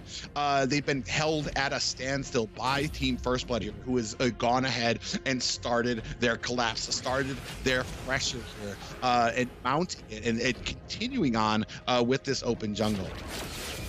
You see Lord has spawned in, kind of a close game, but in terms of towers right now, Kid able to secure kill over there on Panda with the mobility of the Hayabusa. You do see Leslie trying to take out Ashley, forced on the retreat. Phobius using the demonic force and going in for Ashley. She will be able to escape, and then you see the class time journey activated, but the heavy spin by Akai out of the time journey, pinning Easy Peasy and Cloud on the wall, but Luffy getting hit with the enhanced chains over there by Easy Peasy, but able to escape with the barely any HP. Gina in the mid lane with the 4-stack over there by Exile Outlaws right now, forcing his way back up to the top lane. Yeah, you do see that that sniper shot coming out from Claude there. We do have that shadow kill coming out, and Kid gonna go ahead and wisely get himself out of dodge. But at the mid, we still have a fight coming on. Hikaru getting taken out there for the side of Exile Outlaw. So that means that this is going to be a 4v5. Is it going to be enough for Team First Blood to take this Lord? They're going to go ahead and start on it. Lord coming out. Easy Peasy's trying to find a flank position. Those Joybots know he's sitting in a front position for this Lord, waiting for it to come out. Come on right now, but we see that the heavy spin coming out now. Panda getting taken down, but Luffy not going to be able to survive the sniper shot from Claude. Lord is down to about 1/3 health right now. Easy Peasy, Rose, and Claude trying to counter this offensive here. We do see that the Black Shoes have been activated by Rose. Then now more damage coming on. In comes Kid to capture that Lord so quickly. Doesn't even waste a second. Comes in, uses the retry, gets the Lord, and he finds himself an escape. Continuing on there, Hikaru gonna go ahead, latch on to Gina, and that is gonna be all she wrote for that Wan. What a steal over there by Kid, taking a heavy objective silently. That's the mobility of the Hayabusa. But over on the top lane, you see the 3-stack from the side of Exile Outlaws, able to secure that top tower. You can see Exile Claude doing what you're supposed to as a Leslie, spamming that sniper ability. Oh, we do have that time journey coming out. Luffy with that heavy spin as well. In comes Hayabusa. Exile Rose getting taken down, and that shadow kill activated by Kid, who's going to go ahead and find himself a quick exit. Panda in a bad place right now, gets taken out as well. It is a 3v5 as Lord is coming up at top. We do have right now Cloud gets taken out by Kid, and you didn't know that Hayabusa could be so useful, be so dangerous. dangerous in the current meta, but right now, Kid proving me wrong right now as they are gonna go ahead and continue. Easy peasy does go ahead and use that enhanced chains to pop up, trying to protect his buff, gets caught with the chain and the suppression right now. Down goes easy peasy. What a match right now. They are pushing into mid lane. Lord is at top lane. Minions crashing at all corners right now. We are down to inhibitors and we are still pressing on the advantage. In comes Kid right now. Another shadow kill onto Panda. Titty putting on that damage right there. Kid is going to go ahead and find himself a safe escape there. The job has been done. They are down to one more inhibitors. And what a push by the side of Team First Blood. A little bit of an item check right now. Looking at Team First Blood, Wan having that corrosion sight, that Demon Hunter sword, that Windtalker, definitely looking really solid right now. And then pairing up with the, Wind of Nature in case the physical damage does come on from the Leslie. Just very solid right now for the side of Team First Blood. But we gotta look at Kid making game changers for his team to turn the tide of the battle. Able to secure that Lord, sneaking around the Franco in the bush, and then going in for the retribution. Also, prior to that, taking that turtle when nobody knew where he was. And that's just the advantage, the little boost that Team First Blood needed to turn the tide. And then a little bit of a momentum boost in the mid lane. Yeah, I don't know if you realize, but every single time you emote, it adds about 2 speed to your character to get that momentum rolling there. And I feel like a big problem here right now, Cloud not able to take off on this Leslie right now, especially with how long it takes her to kind of get those items into the late game, because right now you're already dealing with a hungry, a fed Gina on this Wan. We're going to go ahead and start this turtle. Oh, gets taken out by a barrage of diggy bombs in that bush. This might not be what you want leading into this Lord fight. Kid starting on it, does think wise of it, know that the team is there. Lumpy coming in, heavy spin activated right now, but you do see that crossbow of Tang coming out. Claude in trouble, getting taken out. Panda running for their life right now, and they are continuing on. Hikaru still trying to get away. He's gonna get oh my goodness. They're gonna go for the Lord. They're gonna push in for here. Here comes the real world manipulation. Panda trying to fend this off, but I don't think she's gonna be able to do it. That's gonna be game one. We go Team First Blood. With a fancy finish, Savage! Ladies and gentlemen, we have our first Savage for day 2 NACT fall. Oh my goodness, the power of the crossbow of Tang is too much to handle in the late game. And what a play. I'm not gonna lie, looking at that match, especially in the beginning, it was looking in the favor for Exile Outlaws, but the power of Kid on the Hayabusa, the mobility, still in the turtle, still in the Lord, and then to finish it off, pushing with that Lord, focusing the towers as the Lord pushes down the lane, taking everything but one inhibitor turret for Exile Outlaws, and then to top it off, you see Kid over there trying to bait the team for that Lord. Him by himself, just pushing his Akai, coming in there for a little bit of vision, a little bit of pill, in case things get a little too rough, but baiting the team to rush in for that Lord. And then what do we see? We see the crossbow Tang in full effect for a Savage and a swift finish. But I don't know, Private. I think it might have been the power of that recall in that mid lane that did it for them. Yeah, exactly. Definitely not being discouraged by that bush full of diggy bombs that took out Ashley right there in the end. They were still in such a dominant position here. I mean, you can even take a look at here. The damage output from Exile Outlaws already 20k over what Team First Blood was able to do. But they were able to turn this around, not because their draft looked better, and this kind of makes me eat my words about the draft. This is pure 110% execution.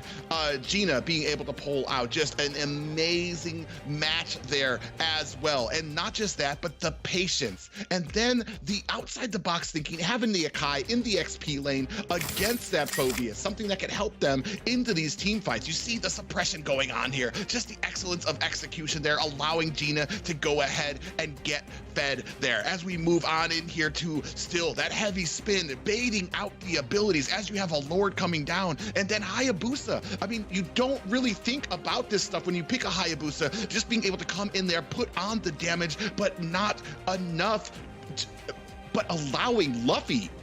And that's the problem here, is you allowed Luffy to get farmed up. You allowed him to kind of come in there to kind of tank out and push out the rest, while in the background, Kid on that Hayabusa able to go ahead and punish that Leslie marksman there. Another fight here you see as the Lord's coming up there, and unfortunately, easy peasy, finding himself on the bad side of a hook there as well. And that's the problem when it comes to these hooks. You see right here, especially when it comes here, that savage moment by Gina, and he'll take down one.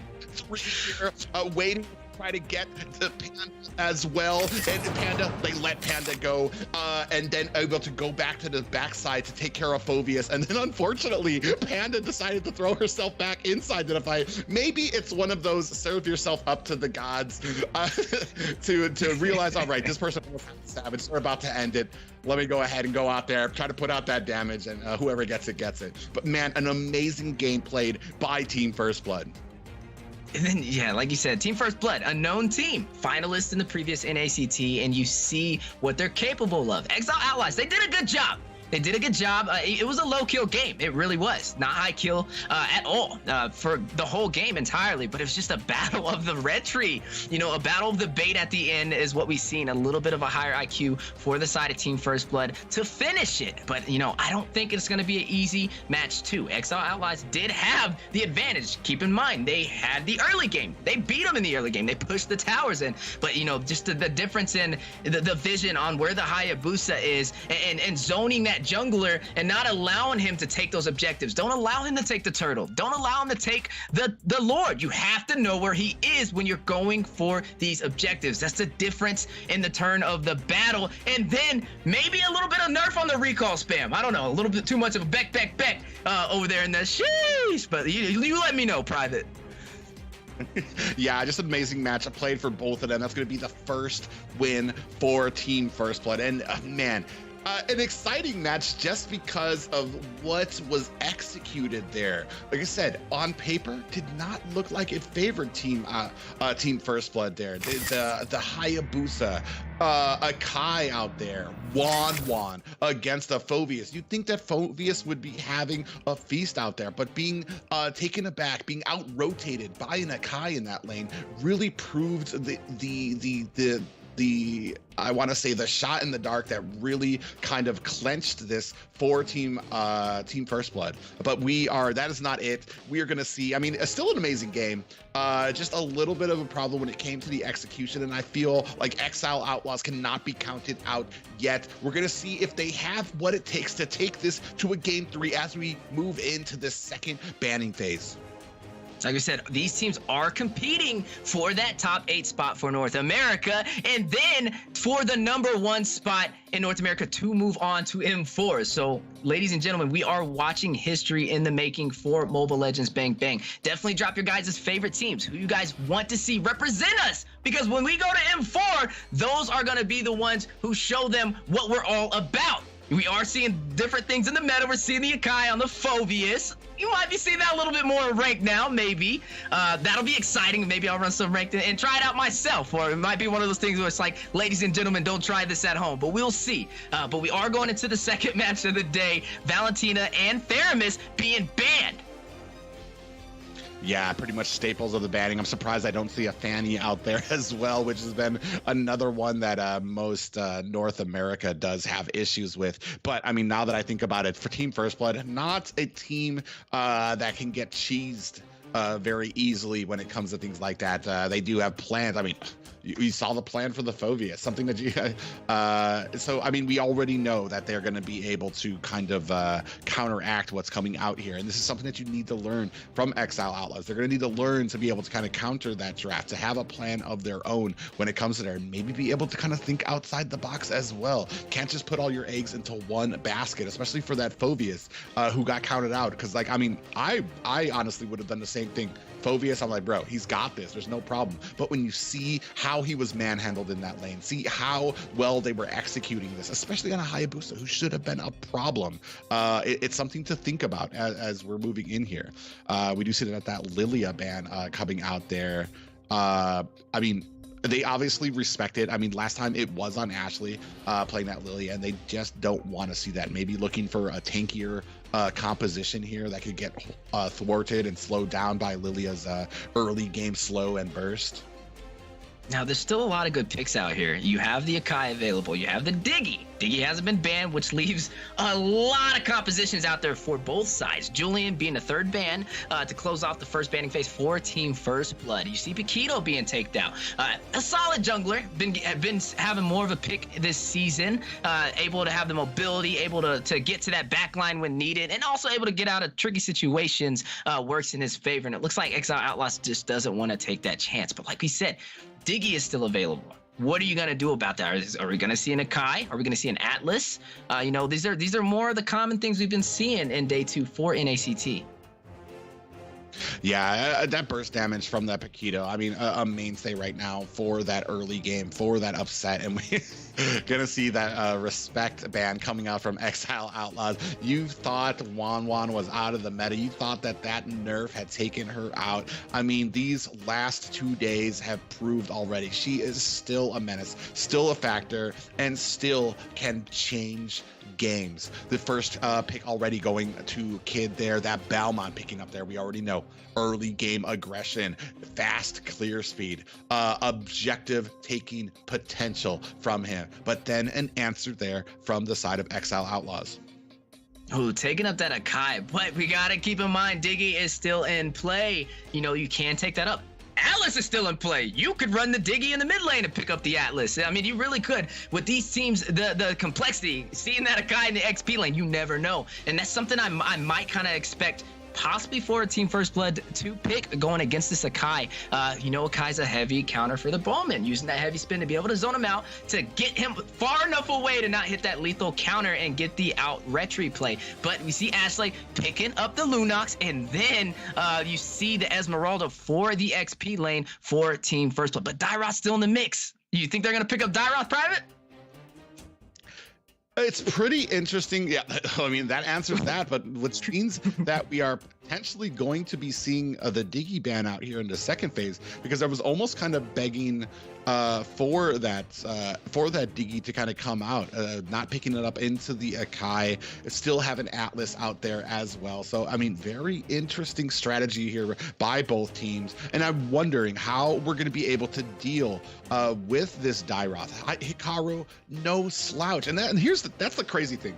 Hikaru, like I said, one probably of the top XP laners in North America. To see him get bullied out of his lane by Nakai there, it was just amazing to see, especially for something that he had the potential to be able to counter on the other team. But we are moving into the second banning phase. We do see Farsha getting taken out, that range, that feathered airstrike, that mobility from that wings by wings from her to be able to fly around and get to positions and siege down damage for a lot of these.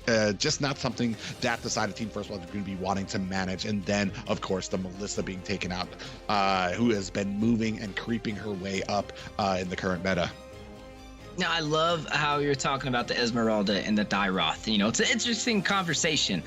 Normally, you see the Dairoth give the Esme a hard time, but we have seen Esmeraldas pick up that Dreadnought armor. You know, their team get the advantage in the early game. If they're able to secure those turtles, get those lords, give just a little bit of additional gold Esmeralda would need to turn the tide on the Dairoth, it could work in their favor. So with Team First Blood, if any team could pull it off, I would definitely say it would be them. From previous matches, from previous NACTs, you know, the proof is in the pudding, you know, and we've seen it in the last match. But this is Kid we're talking about on Ballman, the man with the plan, the man that gets the silent secret retributions when nobody sees him in the bush. So he might be able to do some damage with the Ballman. A strong pick right now, but I'm not really seeing. I guess you have the Lunox can kind of burst down the Akai, but I feel like Akai can really get in there and get the zonage on Kid for that jungle. It's amazing that you brought up the retring ability of Kid when he was on a Hayabusa. Not a slouching hero to be able to kind of come in, steal that retribution and get that Lord and then sneak out again. So that's just showing you the level he's on. And now you're putting him in on a Belmont, which is basically objectives on easy. So, I mean, you're going to have a rough time even contesting that. And that's a wonder. That's got to be a wonder, too, for Exile Outlaws. Do we contest these early objectives? Or maybe we just rotate to a lane and put the pressure there. Maybe try to find a sneak kill on somebody once these objectives come up. And that's going to be something that's going to be on their minds. We do see that Rafaela pick coming up on the side of Exile Outlaws, going to bring up the mobility for them. Not just that, but that CC potential to be able to kind of slow them, help them with their escapes, help them with their engagements for the side of Exile Outlaws. And then we do see Team First Blood picking up that Angela, a battle of supports right now, but a lot of HP pool for the side of Team First Blood, especially with the Angela paired up with the Esmeralda. So it looks pretty solid. You can also hold, the Ballman, and when he does want to go in for some crazy situations, especially Kid, with we've seen the level of complexity that he's able to play at. Ladies and gentlemen, this is best out of 3. We saw the first game. It was neck and neck. I'm not gonna lie. I was on the edge of my seat. I didn't know which way it was gonna go. But after seeing Team First Blood take that Lord, get a little bit of the baits going for them as well, and then a Savage on the 1-1 for the finish was pretty gnarly. I'm not gonna lie. But going into the second game, it wasn't like it was a one-sided game.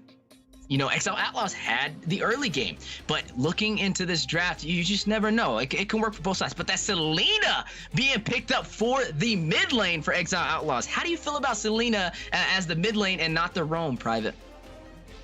Yeah, it has potential. But you're really banking on that ability to land those abyssal arrows. You do also get the benefit of having those mines set out to give you a lot of vision around the map. You can see when those ganks are coming. You can see when the rotations are happening. However, if you get behind, if the enemy team is a lot more has a lot more mobility, is going to be able to get out of the way of those arrows, you're nerfing a lot of her damage and a lot of her value in these fights, especially if you by chance get behind. Selena's almost useless when it comes to trying to fend off and defend things. But we are moving in here. Match 2 of this best of 3. Team First Blood taking on Exile Outlaws. Yeah, we did see Team First Blood with the fancy finish for game 1. This is the best out of 3, so Exile Outlaws still has a second chance. They had a pretty solid first game, just lost a little bit at the end, and then the battle of the Retry, and then the crazy Savage on the 1-1. But moving into game 2, we have to see them capitalize. We need to see them take these objectives a little bit easier, maybe a little bit more vision on where the jungler is, especially when you're paired up against that Ballman on Kid. I don't know about you, but I'm getting a little bit of nostalgia seeing an Angela and an Esmeralda on the same team. I feel like we're back about a year ago when this used to be a very strong meta. I mean, moved out just because of I feel like Angela can sometimes you take a player off the field when you're using that Heart's Guard ultimate. However, I mean, it does a great job of protecting the attacks. The speed that you can get from it, the defense and the shield that you get from it, and then the CC that you can control there. And we see already a little bit of wide abyssal arrows there landing out from Panda, not actually connecting on them.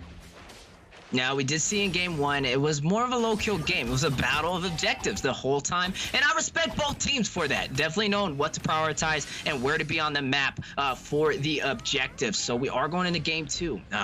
Team First Blood taking the finish, able to secure that win, putting them in a position of power going into game 2 with a little bit of a confidence boost. You have Exile Outlaws with a little bit more to lose with this match. If they lose this match, they will be knocked out of the top 8. But you do see the turtle. The zone is by easy peasy. Luffy going in. Who will get the turtle? You see a guy able to secure it, but an early retribution. What a steal. But Panda going in, taking out Kid. Bowman, the jungler for Team First Blood, has fallen, and turtle goes to Exile Outlaws.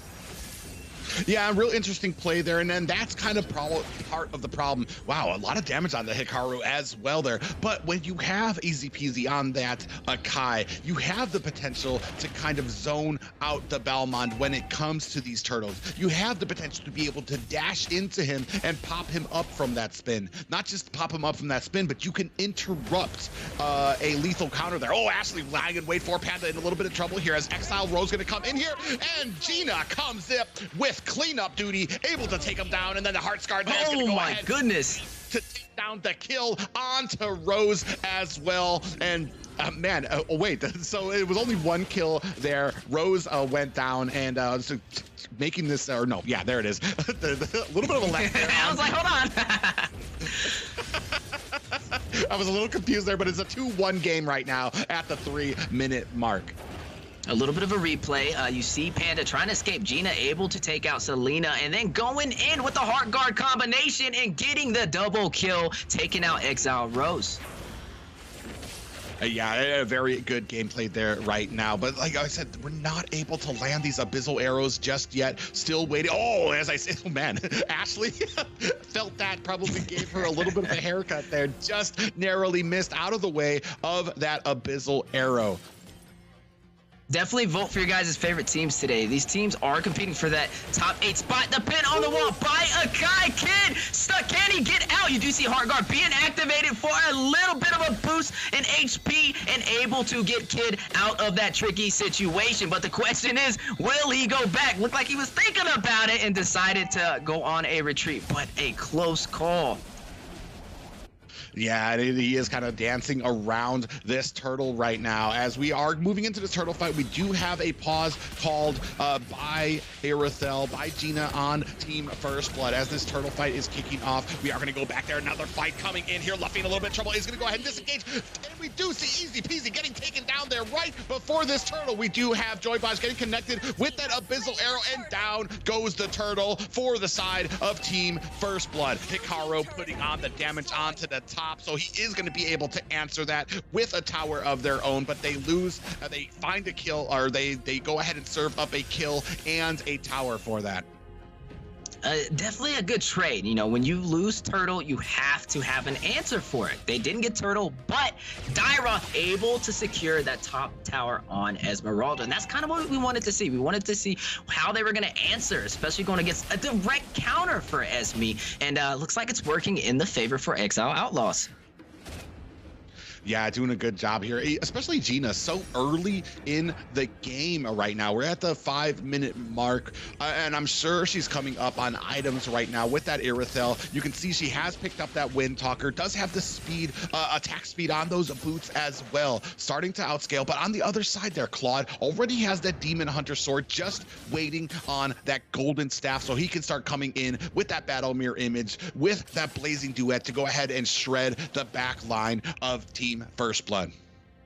Now you do look at, you know, they have the Angela. It looks like she's going more for the CDR build, getting a little bit more cooldown to be able to spam her skills. Probably going to build an Ice Queen wand later down the road to provide some additional slow as well. And we're going to have to see how they capitalize having that to their advantage. But Easy Peasy trying to pin Luffy on the wall, but this is Esmeralda we're talking about, comboed with the Heart Guard of Angela, and Easy Peasy, the tide has turned. They are going in for the kill, and Kid takes out Easy Peasy. What a play for the side of Team First Blood, just stacking these kills up. Haven't pushed in really any towers, but they are leading in the kills right now. In terms of gold, only up by 1,000. Not too much of a difference, but it's an interesting game. This is what we've seen in game 1.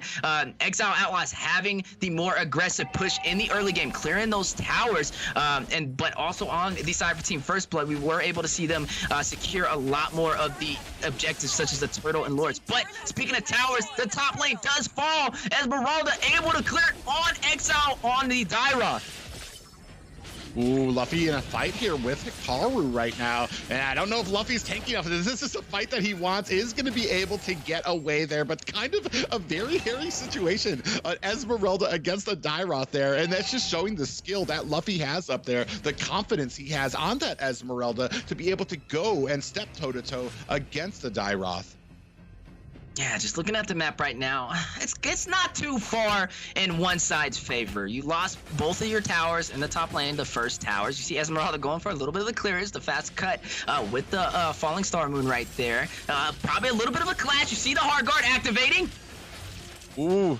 Yeah, you see Luffy is going to have to escape there, pulled down to at least less than half health there right now. But as you're looking on here, Gina, 3-0 right now. Of the 4 total kills for Team First Blood, you're gonna need an answer for her sooner or later, especially, we do have a Falling Star Moon coming in here. Heart's Guard has been activated. Might be a little bit of trouble here as he is getting pulled away with that heavy spin, stuck against the wall. Luffy trying, clawing his way out, is gonna be able to find an escape courtesy and a path laid by Joybaj on that Angela.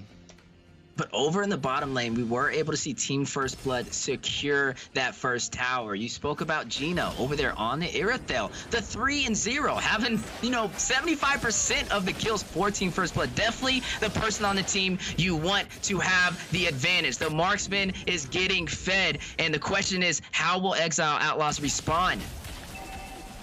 Well, and we're seeing here with the pushes, with the pressure being put onto these towers. Oh, Cloud answering back, being able to take a tower there himself. Going to be securing that escape with him is Rose on that Raphael. And we do see that Abyssal Arrow does go wide at the bottom, as well as we are starting on this Lord fight. Kid going ahead, putting on the damage, maybe trying to bait it out, trying to get this Lord out, as Easy Peasy is here in tow as well. Kid gonna go ahead and start on the pressure. Easy Peasy is going to have to disengage, trying to bait him back a little bit as Exile Rose coming in for the save. Still putting the pressure onto this mid lane, are they? Attacking from multiple fronts. Easy Peasy is here alone. Unfortunately, Luffy gets caught by a pop-up of the Lord there. Easy Peasy still coming in here. He's going to have to do something. Heavy Spin has been activated. Kid against the wall. Are they going to be able to take him down? Blazing Duet comes down. Kid is down. There goes your Retribution. Luffy gets taken down next. And we do see that Brilliance is activated. Joybaj trying to get out of the way as Gina putting on the damage. Look at this grenade launcher that she is firing out, putting it on with that heavy crossbow, putting on the damage, but that is not going to be enough to sway Exiled Outlaws from this Lord. What a turnaround. It was 4-1, and Exile Outlaws able to even up the kills and also secure the Lord. A huge play for them to be able to keep up that momentum and turn the pressure into their favor. This is definitely looking good for them. It was a little shaky in the beginning, but now it's looking pretty solid. I will say, Easy Peasy over there on that Akai, zoning out that jungler, pinning Kid on that wall, and then the combination of Exile Cloud with the Blazing Duet to take out that jungler before going for that major objective on the Lord. Definitely a good focus and hero prioritization for Exile Outlaws. But the clash going in the mid lane. Yeah, Heavy Spin does activate it. They are able to take down Luffy, and that is a position, a conundrum that you are in as you have this Lord still coming down. So you're going to be a man down for this defense. They are pressing now. Lord has destroyed the top tower, is being held up by the minions as the rest of Team First Blood trying to mount a bit of a defense. There goes the mid tower as they move down, trying to bring this down to only the inhibitors, putting on the damage. There's not much that Team First Blood could do. Exile Cloud able to take down another tower as well, and now we have to do something about this Lord that is knocking at our door. Luffy comes in, is going to put on that damage now. You see the rest of Exile Outlaws are going to have to disengage. Rose gets picked off. Easy Peasy running for his life, but the Abyssal Arrow going to go ahead and slow him. Is that going to be enough? Gina able to pick up the kill onto Rose. This is a 6-5 game, but we are not done. Team First Blood has not heard a bell yet. They say this fight is not over as they are still pressing their advantage. And now, finally, the dust is cleared and they're going to go ahead and reset on the map. Gina is on fire for Team First Blood. They will have to protect her at all costs right now. She has almost every single kill for their team. What a turnaround. This is neck and neck. Ladies and gentlemen, grab your popcorn. We have a show right before our eyes. Vote for your team. Who do you think takes game 2, Exile Outlaws or Team First Blood? Yeah, we can see right there, Kid going ahead, starting to press his way, press the advantage into the enemy jungle. You wouldn't think that Team First Blood has less towers here with how aggressive, how confident they are in the Exile Outlaws jungle right now. But now is the time. We're at the 12-minute mark. You can see here in the replay just the amount of damage. But as soon as this Lord gets taken down, you find Esmeralda, Luffy going in deep, and then Rose having to disengage the entirety of the team, getting flanked there. Easy peasy on the run, and it's going to be picked up there by Gina. Another kill under the belt for her. What an amazing play by Gina here in this match. Now, I will say, on the side for Exile Outlaws, they have a little bit of insurance. They still are holding into those inner turrets, those second turrets in each of the lanes. But the Blazing Duet going down, Ashley able to take out Exile. But the clash on the mid lane. Yeah, Luffy coming in there deep, especially when Cloud goes in with that Blazing Duet, getting absolutely obliterated by Gina and by Ashley there, the damage that they have. So now you are at a disadvantage for this Lord. We see Luffy doing his best to try to go ahead. Oh, Luffy's gonna get surprised and taken down by Hikaru. So now the rest of Exile Outlaws gonna go ahead and turn their attention to the Lord. We do have a Heart's Guard onto this Irithel. Is it gonna be enough damage? We see the Lord going down. Is it gonna be enough? Kid able to take it with the Retribution and that lethal counter. And now Hikaru trying to get away. Rose is gonna try to run as well. Hikaru getting taken away by Irithel as well. Irithel is on fire. Gina is a menace, a monster. Lock her away, throw away the key, because she is just doing some immense amounts of damage here. Yeah, looking at a little bit of the item build, you see the Swift Boots, additional attack speed, Berserkers, has the crit, Demon Hunter, you see the Wind Talk for some insurance, especially against that Cloud with the Blazing Duet. Definitely use that when that is activated. And the Inhibitor turret over on the bottom side does follow the heavy push to possible early finish. Yeah, we do see that they're going to go ahead and try to push it out. This Lord going to be taken down right now, but we still have minions coming down up at the top lane. Esmeralda doing her best to go ahead and push those lanes in. They're going to be probably looking for another tower. This gold lead has been extended to about 5K right now in favor of Team First Blood, and they are mounting on the pressure. It doesn't look like Exile Outlaws wants any of this fight. Easy peasy coming in with a beautiful heavy spin. Is going to be able to pin Luffy into the back line. That means they have a player down right now, and now you see Exile Outlaws putting on the pressure onto Kid. Kid's gonna go ahead and dash away. Gina's gonna go ahead and put on the pressure. The Heart's Guard gonna go ahead and protect her, but it's not gonna be able to do enough to save Kid. They are still in this fight right now. Gina trying to take away these minions and is gonna go ahead and safely disengage from that fight. Gina is unstoppable. Hasn't even died. 6-0 and 2, paving the way. I think Gina is ready to move on to top 8. But the question is, will Exile Outlaws allow it? You know, the game has been back and forth. Just look at the map. Only 1 inhibitor turret for the side of Exile Outlaws and 3 inhibitor turrets for the side of Team First Blood. And what does that mean? That means the next clash will pretty much determine the game. Both teams have to be very careful. There's a lot on the line. If Exile Outlaws gets a loss on this game, they will be knocked out and will not progress to top 8 and lose their chance to go to M4. But on the other note, if Team First Blood secures this win, they move on to top 8. They were the finalists for they were one of the finalists for the previous NACT. But I gotta say, you don't know which side it's gonna go to. Place your votes now, ladies and gentlemen. I'm telling you, don't be saying Team First Blood, you know, but not voting for them now. So definitely vote for your team. Do you think Exile Outlaws takes the finish? Do you think Team First Blood takes the finish? Are we gonna see a game 3? The world wants to know what is about to happen before our eyes. Ooh, Luffy in a bad position here, does get cornered by 3 members of Exile Outlaws, but as always, you see that warning, that arrow pointing down for the Heart's Guard to come out. Luffy though, but it's not gonna be enough. Heart's Guard is not coming out. Oh my God, Luffy gets taken down, but now the rest of Exile Outlaws getting zoned back a bit as Kid and the rest of Team First Blood thinking about where they want on the map, how much damage they're gonna be able to put onto this Lord. Is it gonna be enough before Exile Exile Outlaws come a-knocking. And here they are. Joybot's gonna have to go back and re-up. He's gonna find a good position to be able to put on that Hearts Guard. And that's a great idea there too. Have Angela going ahead and fending off the lanes right there, trying to take down those because she has the easiest way back. Able to use that Hearts Guard. And you see right now, Hikaru coming in. Kid in trouble right now, gets taken out. That is their only retribution right now. Lord is at 10%. ACP is gonna have an easy time taking this down. Gina is powerless to stop it, can only watch. And right now, this game is so even. We've reduced this lead to under a K, or under 1,000 gold difference.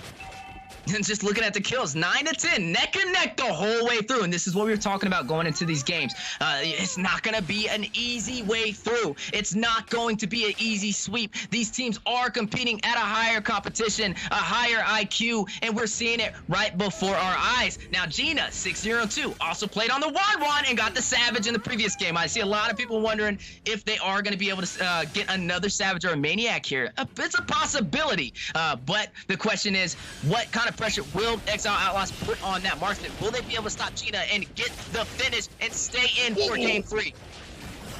Oh my god, look at that damage on the Hikaru who dared to press into Team First Blood. Gina made mincemeat out of him quite quickly there. But now you see the rest of Team First Blood gonna have to split up to manage all these lanes starting to crash into them. The charge now taking out the bottom turret. There goes one inhibitor turret going down. But now Team First Blood charging in Luffy, just putting on the damage deep into enemy territory right now. He's gonna have to disengage there. Here comes Gina putting on the damage. Easy Peasy is gonna have to dash his way to safety, but Team First Blood has to answer this Lord that is knocking on the core. Thankfully, able to take it down. They live to survive at least another minute of play. Oh, Episode Arrow does land, and here comes the heavy spin. Just when you thought it was over, Luffy gets taken out as well right now. Hearts Guard onto Gina God Mode, trying to put on the damage as Kid comes in, taking as much damage as he could. This might be a futile fight for Gina. Oh, look at all that damage. That's their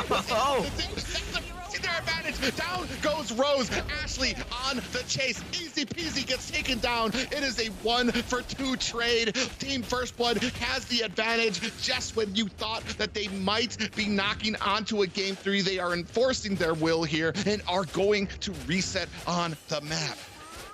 I don't know about you, Private, but I'm on the edge of my seat right now. 11 to 11. The goal difference. We're 20 minutes in, and it's only a 500 goal difference. Look at this. This is insane. Both teams having answers. The defense on 10, the offense on 10. Gina pushing through with the Irithel, but also on the opposing side, you have the more complex heroes. You have the Selena in the mid lane, and it's working. Exile Outlaws trying to keep in the fight, but Team First Blood as well. Both of these teams with phenomenal playstyles and phenomenal clashes and a lot on the line. Yeah, Cloud finally started to come in, basically full build at this point. We're 20 minutes in. I think everybody's full build, and now they're just starting to juggle around with what they want. You see the immortality has been picked up by Easy Peasy. Kid gonna go ahead and start on this Lord, trying to bait it out, trying to get it in a nice position. Easy Peasy trying to come in as Kid is, I mean, they're both a little bit of a standoff here. Kid gonna go ahead and avoid that Abyssal Arrow, still putting on the damage right now, trying to see which team is going to be able to macro up here to push those lanes. Does get caught with an Abyssal Arrow, and that is more than enough for the heavy spin to come in. Kid might be in trouble, is going to be able to get away, saved by the Hearts Guard. Ashley coming in is able to take down Cloud on that Claude. Rose is in trouble now, being chased by Luffy, trying to zone out the rest of this team as we are trying to make some room, give some time to Team First Blood to be able to take this Lord. Easy Peasy, immortality has been activated, and he is not going to be able to get away. Ashley gets taken down, but Easy Peasy getting cleaned up quite quickly by Luffy. It is a 2v1 here. Luffy might want to think twice, does have that immortality activated. Abyss flattens out, does not connect. Panda and Rose alone here at the base trying to defend. We do see that Winter Truncheon activated by Joybots. This is game 2 going over to Team First Blood. What an amazing game that was, Wheezy. Oh my goodness, what a series, a 2-0, but it was either team could have won that game. I think everybody wanted to see how that played out. Oh my goodness, and this is only top 16 teams competing for top 8. Could you imagine the finals? This is top 16. Oh my goodness, but Team First Blood taking the win over Exile Outlaws. What an amazing game, though. I mean, it's almost a shame that it was a 2-0 game there, because that last game, so amazing, so even, so close. It came down to one fight. And an advantage you saw, an Abyssal Arrow landing onto Kid, onto that Belmont. But maybe just a moment too long of hesitation you saw there. 1 to 2 seconds from Exile Outlaws, wondering if they wanted to go in there. Wondering if you see, it took about maybe a second and a half finally. Easy peasy decided, all right, I'm going in with the heavy spin. We're gonna pin him against the wall. But that still gave Team First Blood enough time to kind of go in, save him with the Hearts Guard from that Angela, and then be able to get the kill onto Claude. And that started the domino effect for that lowered fight, allowing Luffy to zone out the rest of the team with that Esmeralda. Just looking at the item builds, you look at Gina, a flawless game, reigning with damage, an early start, stacking up on kills, having that, the Swift Boots, additional attack speed, the Demon Hunter Sword, the Malefic Roar, going into that pin, the Wind Talker as well, and then the crit with the Berserkers. It was a lot to deal with, but we got to look at Joybosh over there on the Angela, the Heart Guard combination. It saved a lot of their teammates, was able to go in on Kid when needed, able to go in on Gina to chase down half of the team, and then also able to stack up with the Esmeralda to make her pretty much invincible. Yeah, just an amazing match for these. Gina, it came in enforcing that first early game, but then Joybosh basically throughout the entire game, that Hearts Guard playing a pivotal role there. Whew, I am almost out of breath from that last game, but don't go away now. We still have 2 more matches here, but we will see you guys after the break.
Ooh, ladies and gentlemen, we are back, and my heart is still pumping 1,000 miles a minute from that last match. What an intense clash between Exile Outlaws and Team First Blood. However, it will be Team First Blood that is moving on to the top 8.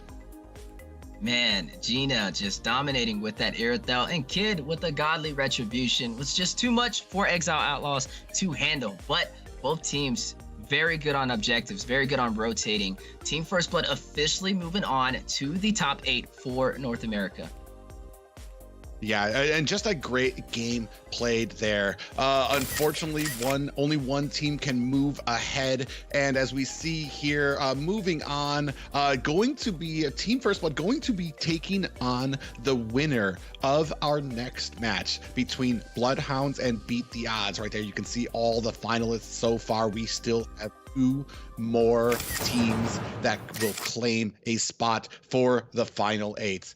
And man, I am hyped to find out who those are going to be, because so far the matches have been intense, and they are just going to be getting more intense as we move on further and further through this tournament. BloodHounds and Beat the Odds, having that Supreme Sicilian on the team. This is going to be interesting. Former Aether Explicit members on that team. So last series we saw, complex teams fighting at a higher level of competition, neck and neck for both matches, even though we've seen the sweep. So the question is, how will match 3 be for us today? Before that match happens, ladies and gentlemen, we have a surprise for you. Another beautiful giveaway. It's going to be the Eudora Flame Red Lips skin. You can see the code down there right now. The link is in the description. Reserved for the first 50 users. How fast do you guys type on your phone? I need to get my phone out right now. I need that skin. I know there's some collectors out there, man. Definitely drop how many skins you guys got for MLBB. But yeah, man, today's been exciting. I'm not going to lie. I was at the edge of my seat for that whole series for both of those teams. Team First Blood, finalists from the previous NACT, paving their way to top 8. But, that's just match 2. We still have match 3 going on right now. We're going to see BloodHounds and Beat the Odds. Super exciting. I want to see the same level of competition going forward. Yeah, as we can take a look at the lineup here. First off, BloodHounds with fan favorite and fellow Twitch caster Bo Carrasco. I know it has been a long journey for him to get here, to get these players, to get his team in line, but looking so impressive, especially Bo Carrasco. We do know he favors that mid position, the Sicilian, the Farja, and just so slippery. This entire tournament only taking a total of 3 deaths so far. He has the great positioning and the leadership needed, hopefully, to be able to overcome Beat the Odds here tonight. Now, I will say, for the favor of BloodHounds, having Bo Carrasco, an amazing content creator for Mobile Legends Bang Bang, he's also Supreme title holder. He holds the Supreme title for Sicilian. He's been using Sicilian every single game for NACT. So I want to see what the answer for that will be for Beat the Odds. That's been a deciding factor for them paving their way to the top 16. Are they going to allow them to take it moving forward for the top 8 position? Yeah, and not just on the side of BloodHounds, but on the side of Beat the Odds, Lucas, the jungler, for the side of Beat the Odds. I mean, the last going 12-1 on a jungle Julian. Very impressive. So I know they've done their scouting. I know that they've done their research, and we're going to see that here tonight as we are moving into the first draft. We see already the Faramus, the Fanny bands, those staples. Maybe kind of skipped Fanny a little bit in these earlier series. Both teams not really wanting to deal with it or pick it up, so it kind of got left out there, but now we're kind of back to that same song and dance, taking her out there, followed as well by a Julian ban by the side of Beat the Odds. We do see the Clyde being picked off for BloodHounds. Now you still have Valentina available. Kai has been picked off over there for Beat the Odds. So no heavy spins today. No, no Clyde with the Blazing Duet. But the question is, are you going to take out Valentina? Having that IMU able to distill pretty much anybody's ultimate in the game can be very hard for a lot of teams to deal with. So we are going to go into the last ban for the side of BloodHounds. No Sicilian ban, no respect bans here. More of those heroes that give a little bit too much pressure to handle. And I'm really wondering what BloodHounds is going to pick if Sicilian walks. I wonder if that's going to be their first pick for their team when they do have their chance to get their heroes. Well, pretty interesting right now because right now you have, like you said, the Valentina open, you have the Diggy open. I mean, you've kind of backed the side of Beat the Odds into a corner here. You're going to have to, or they're going to pick a Belmont and leave both of those open, potentially with the side of BloodHounds. So a priority put onto that Belmont pick, onto that early aggression, onto that objective taking potential for the side of Beat the Odds. We've been seeing Ballman picked up almost every single game. Definitely one of the most picked junglers for North America right now. This is in a meta. Pick the Ballman if he is available. Having that lethal counter, we've seen it time and time again. Very hard to deal with, but not picking up the Valentina and allowing BloodHounds to take it, and then a combination with the Dairoth. So you have, especially Boca Roscoe on a Valentina. We already talked about his positioning, his micro ability, and his mechanical ability on these mages. Picking up that Valentina, he's going to be able to shine potentially. However, right now, you still have the Diggy open, and it potentially have the Atlas coming up for a last pick for BloodHounds, followed by the immediate Diggy ban. You have to decide what you want to do here if you're Beat the Odds, because like we said before, if Atlas gets picked up, there needs to be a plan. Yeah, and it's just a little risky because they do have Valentina. Can pretty much, profit from any hero's ult. So if they pick the Diggy, you can have Time Journey on your side, anti-CC. They are going to lock in the Beatrix, though, leaving the Diggy open, leaving the Atlas open. We might see a possible Atlas pick here, and then banning, possible counters such as the Diggy, such as a Kai Roam. But I would really want to see what BloodHounds is going to pick for the first and last pick for the first ban phase and pick phase. Yeah, really interesting here. I mean, they said Beatrix was dead. They said she was nerfed into oblivion, but apparently you have to convince Beat the Odds. They are going to go ahead and pick that up and definitely going to be looking to utilize her. I know her damage was taken down very heavily through these nerfs and then answered by Dim Sum. He's going to go ahead and pick up that Wan. I mean, if it's anything like how we saw the Wan in the last series, I mean, it's going to be something, a menace that you have to deal with. It's kind of hard to tell now because Beatrix, before the nerf, came up a lot quicker than Wan, was able to get that damage, had the utility, had all these different factors that she added to her maps with those different weapons that she was able to use, either the shotgun, grenade launcher, sniper rifle, or submachine gun. However, now it's kind of a question. Is it going to be able to keep up with a Wan? Is it at the same standstill? What is the clearing potential? I do give the clearing and the gold, the farming ability just narrowly to the Beatrix, but we're going to see how that ends up in these lane clashes as we move in to the second banning phase. Now you do see the Ballman having a very fast farm and rotation, definitely a prio pick. Lilia, early mage, able to get some serious damage off in the early game. So they have a very decent comp right now, but looking at the side of BloodHounds, you did pick up the Wan, you took the Valentina as well. It works, it's good. The Dairoth, okay, I get it. There's still some fighters that are available to give him a hard time. Paquito is actually still available, and I'm wondering if that's what Beat the Odds will pick up.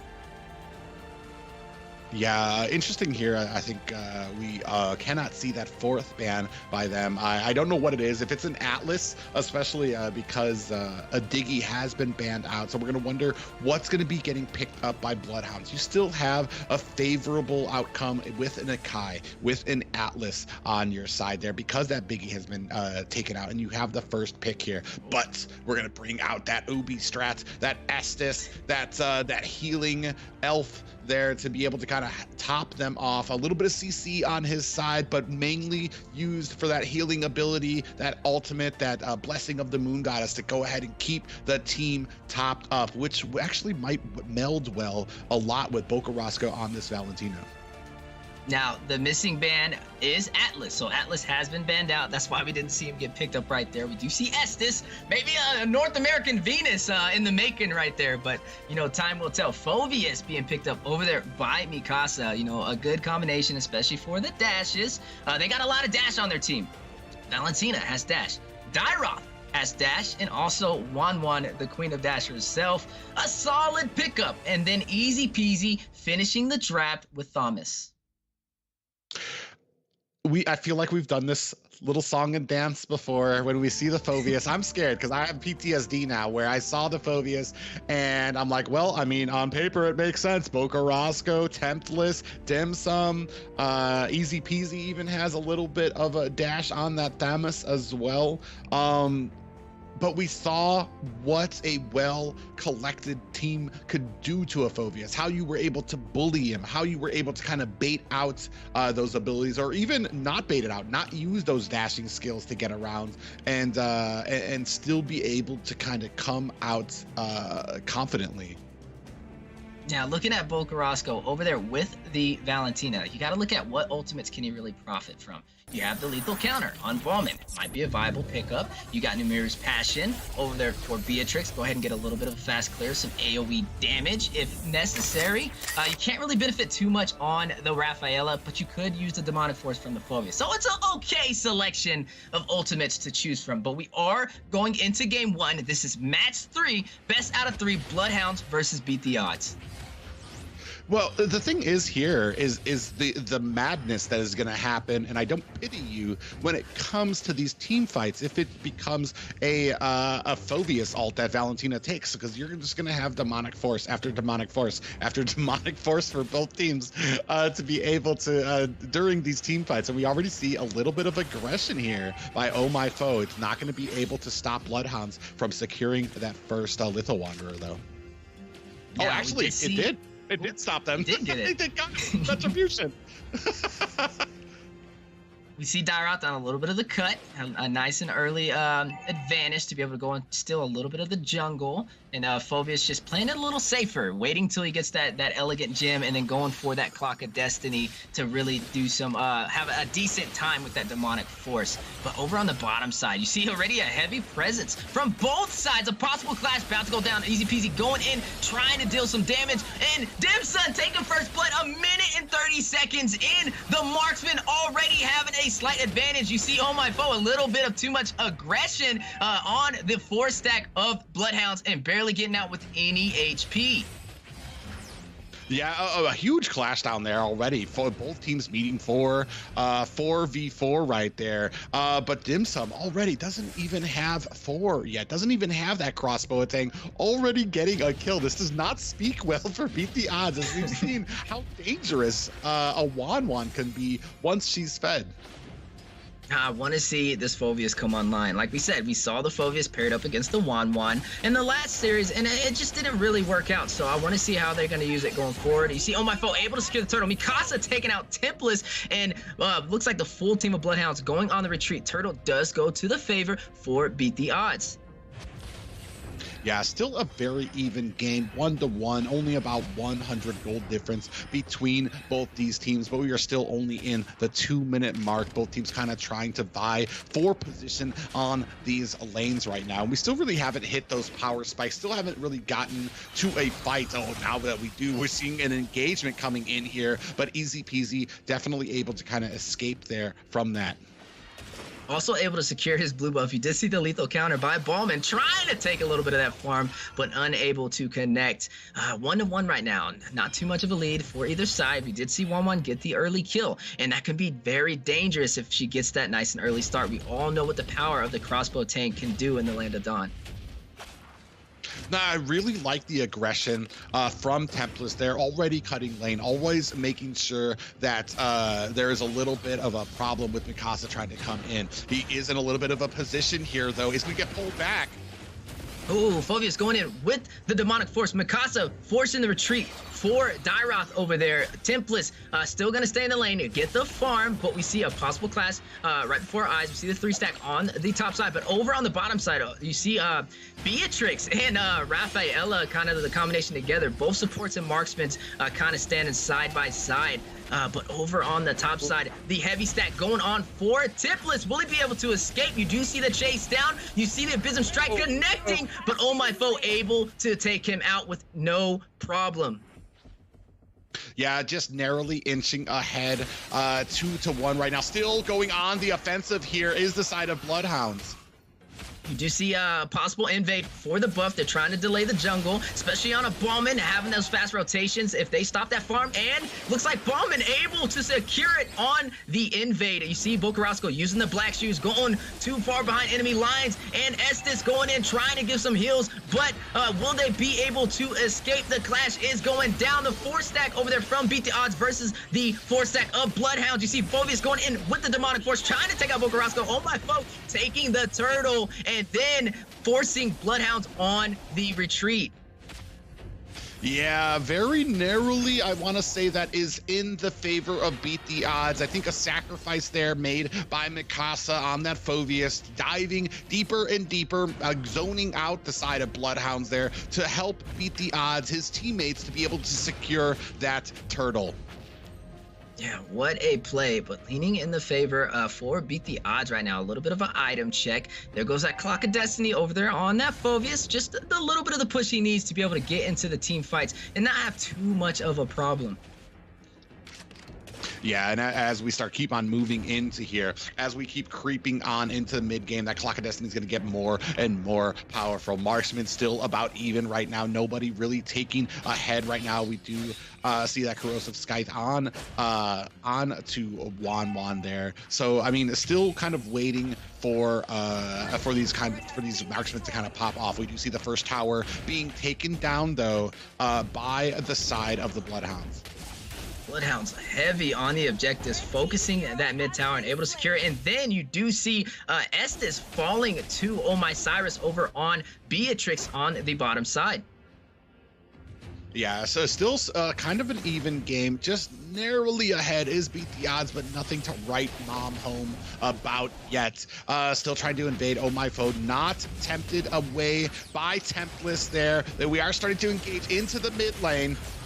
Woo. You do see the stun by Rafaela. Lucas able to secure the kill on Bocarasco, but the clash over there by the red buff. Easy peasy taking out Oh My Foe. The jungler is down for Beat the Odds, but the fight is not over. You do see Easy Peasy trying to escape Estes and trying to get as close to that wall for the blessing of the Moon Goddess, but unable to keep him alive. And down goes the Ballman. What a play, or not Ballman, the Easy Peasy. What a play from both sides, but leaning in the favor for Beat the Odds right now. You do see a little bit of a 2,000 gold lead. Abysm Strike over on the top side. Mikasa forced on the retreat, but taken out by Templess, leaving the lane completely free, and tower will fall. Templess will secure the XP tower.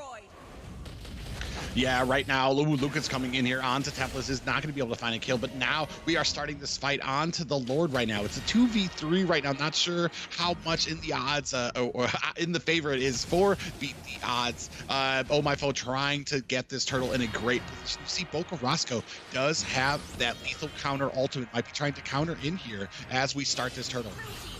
Ooh, there goes the lethal counter. Oh My Foe able to secure it, and then push back from both sides. Just gonna focus on getting these objectives, but we might see a possible clash in the bottom lane of 4-stack from BloodHounds right now, leaving Oh My Cyrus and Big Papa in the tower. But you see Lucas is going in. He is gonna try and give some damage. You see Oh My Foe coming for the support, but crossbow tank does proc and takes out Beatrix. The clash still continues. You see the 3-stack of Beat the Odds trying to fight off the 4-stack of BloodHounds. Bocarasco hanging on to a thread of HP. Big Papa slowed. Will he be able to get away? Bocarasco taking him out with the Valentina and barely any HP, and also choking the lane. They are going to be able to secure that bottom tower.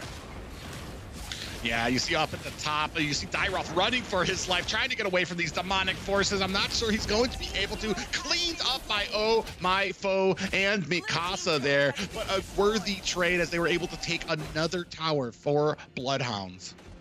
Man, it's just looking really good in terms of the towers right now. Yes, they lost their mid lane tower, but they were able to secure all of the first towers from mid, top lane, and also on the bottom side. It's 6-5 right now, not too much of a goal difference, pretty even, both around like a 500 difference. But right now, it's just looking really good for the side of BloodHounds. But over on the top side, you do see the clearance on the top lane with no contest. Both of these teams have been so even. I feel like both of them kind of playing a little without remorse, just kind of pushing in, not really of too big of a protection. Oh, we do see a little bit of trouble here. S is going to have to pop those shoes to get out of there, almost getting ganked down, but activating that blessing of the Moon Goddess. You do see Mikasa trying to go in for the kill on Bocarasco. Oh my foe comboing with the Phoveus and taking him out. You do see Easy Peasy forced on the retreat. Phoveus still going in with the Demonic Force, forcing Thomas and Estes on to the base. You do see Lord has spawned in. It looks like they are going to go for that Oh my foe in a very solid position. You do see the zonage over there from BT Odds right now, and the question is, how will BloodHounds contest this? Looks like they're not going to be able to get in position to stop them from taking this, and Lord does go to the favor of BT Odds. Yeah, they're gonna go ahead and take that Lord and I mean, I was about to say extend the lead, but they're still quite even right now. Both of these teams still even when it comes to the kill games. Dim Sum, fortunately for him, has not taken a death on this Wanmon, sitting there at 2-0. Oh my Sirius does have one death on that Beatrix. So I mean, as we move into these team fights, where with the blessing of the Moon Goddess, that healing, but we have a Demonic Force coming in. Going down Estes with the Blessing of the Moon Goddess, trying to keep them alive against the Demonic Force. Who will prevail? Wanwan with the crossbow tang. You can see Oh My Series taking out Easy Peasy at 2v2 over there in the bottom side. Oh My Foe taking out Dim Sum, able to live against the crossbow tang and taking the bottom tower with Beatrix. They are going to push for a second tower. You see the heavy stack from Beat the Odds right now against BloodHounds, and they are able to secure another tower. But going for the mid lane, are they going to try and take another one? They are just eating these towers alive right now with not much contest. They are going to go for the mid lane inhibitor turret. You do see Estes forced on the retreat. Oh my goodness. Oh my Cyrus able to get the snipe as well in a double kill, taking out Bocarasco. But over on the bottom side, you see Mikasa fighting Templess, trying to keep that inhibitor turret alive. The mid lane still was able to hang on by a thread, but it's still there. You looking on the top side, you see Oh My Series able to take the inner turret on the top side as well, and leaving only inhibitors for BloodHounds. I mean, right now, taking a look at the item check here, we do have a Blade of Despair on Oh My Sirius here. Also having that Malefic Roar. Just as we were just talking about, she was 1-1 a few seconds ago. Now 4-1. Basically the carry for the team, doing the immense amount of damage that you see from a Beatrix as you go into this mid to late game right now. And Bocarasco having a problem here on this Valentina. Just right now, I mean, it's going to be an issue. We're going to have to see, because we haven't really seen a clean team fight from either of these teams. It's mostly waiting for the mistakes, finding the picks out at these towers. That has been the mainstay, the big problem for BloodHounds, is finding themselves out of position.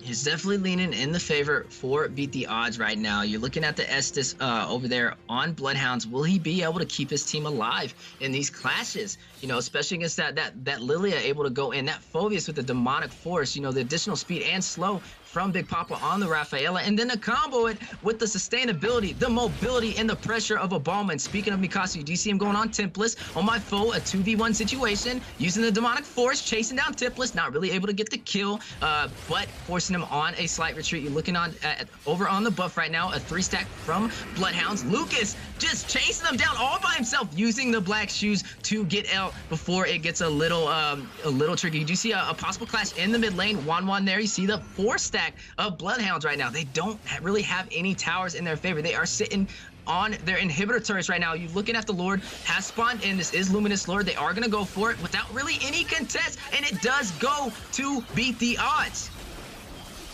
Yeah, and unfortunately not able to find an angle there. We do see a little bit of a flank properly here by Templess, as the rest of BloodHounds are forced to disengage. Demonic Force has started onto Dim Sum. Ooh, will he be able to take out Wan? Not in time. Able to get the crossbow a Tang. And will he be able to get the kill? Dim Sum able to take out Mikasa in the top lane. Has been pushed in. Oh My Serious able to take out that inhibitor turret. Oh My Foe taking out Bocarasco. The clash is going down for the 4. Who will prevail? Do we see an ending by Beat the Odds, or will they be forced on the retreat from BloodHounds? They are trying to end the game. Luminous Lord does crash into the mid tower, and the inhibitor has fallen. Will they be able to defend? You see Oh My Foe going in, putting some pressure in. Big Papa, but Estes over there with the heals. The Blessing of the Moon Goddess too much for Beat the Odds to handle, but they did take 2 inhibitor turrets.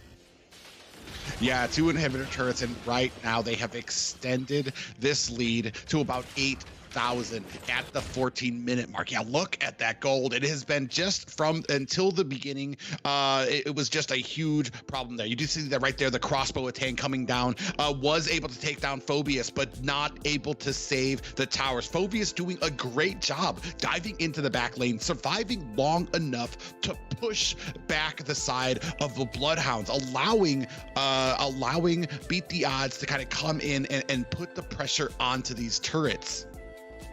Yeah, a lot of pressure right now for the side of Beat the Odds, and it's leaning in their favor. They have the insurance of the towers. They lost their first towers, but they still got those inner turrets to work in their favor. Not to mention they have the Phobius for the Wan, and it might get a little bit harder as the game prevails, but BloodHounds trying to stay in there. The question is, how will they answer with things not looking in their favor right now? Yeah, and that's the real question now. It is 12-6, almost a 10K gold lead in favor of Beat the Odds. And unfortunately, this came along and might have been the plan all along to give Bocarasco that Valentina to try to draw out that Wan and then pick the Phobius. This is what you're supposed to see from a Phobius. This is what you usually see in matches, but it looks like we might be at the start of a clash here at the top. No, they're just kidding. They're going to disengage. They're going to go ahead very wisely, though. Indeed, you're gonna get that red buff and just disengage. You could not win a fight. Look at the damage that Bocarasco did. Having to use that ult, but engagement now. Oh! Speaking of Bocarasco, you do see the clash going on at Business Strike connecting, and you see Oh My Serious falling down even when having that Wind of Nature procced. You do see a 5 versus 4 clash over in the mid lane. You see the demonic force from Mikasa, too much for Dim Sum to handle, and he is taken out. No Wan for the BloodHounds. Oh My Foe able to take out Templess. The XP has fallen. Dairoth is down, leaving only 3 members of BloodHounds to defend against the 4-stack of Beat the Odds. They are going for a finish. Will they be able to get it? Easy peasy. Estes, Bocarasco on the defense. Will they be able to hold off? Is the power of the Moon Goddess, the Blessing of the Moon Goddess, enough to keep the team in there? Oh my goodness, you do see a double kill from Easy Peasy, also able to take out Lucas. What defense we are seeing? 2 versus 2 right now, but look at the minions trying to push in. They are trying to go for the finish and forced on the retreat. Things got very, very close right there, but BloodHounds able to defend on the possible early finish from Beat the Odds. Yeah, but they do lose their last inhibitor for that, and now we see they are forced. BloodHounds forced to try to make something happen. Can they counter for this Lord? Oh, you do see Oh My Foe on the lore right now. Demonic Force by Mikasa for the zone is able to take out Easy Peasy. The jungle is down for the side of BloodHounds, and Lord does go to Beat the Odds, but Estes able to take out Phobius. He does fall to, I believe that's Sushi over there for the side of BloodHounds. Yeah, amazing play there. Like we said, the plan here has been Mikasa using that demonic force to just zone out the rest of BloodHound, continually putting on the pressure, forcing them back because they cannot go into these fights with that coming down. And unfortunately, they do not have an answer for Mikasa. Even though they are getting the kills, he's sitting at 3-3 right now, but he does his job, which is to zone them out, give them the time, give his team, Beat the Odds, enough time to be able to take these objectives. And right now, we are starting to see the minions crash in there. A little bit of hurried, a little bit of stress on the side of BloodHounds as they are going to have to defend this Luminous Lord coming through mid. Also, the lanes have been synced by Beat the Odds. They are going for a finish. Oh My Serious able to take out Bocarasco. The mage is down for BloodHounds. Templess taken out as well from Oh My Serious, leaving 3 to defend against the full stack and Luminous Lord on Beat the Odds. Mikasa getting killed by Dim Sum, but look at that tower. Look at the tower. GG's. Beat the Odds takes game 1 over BloodHounds.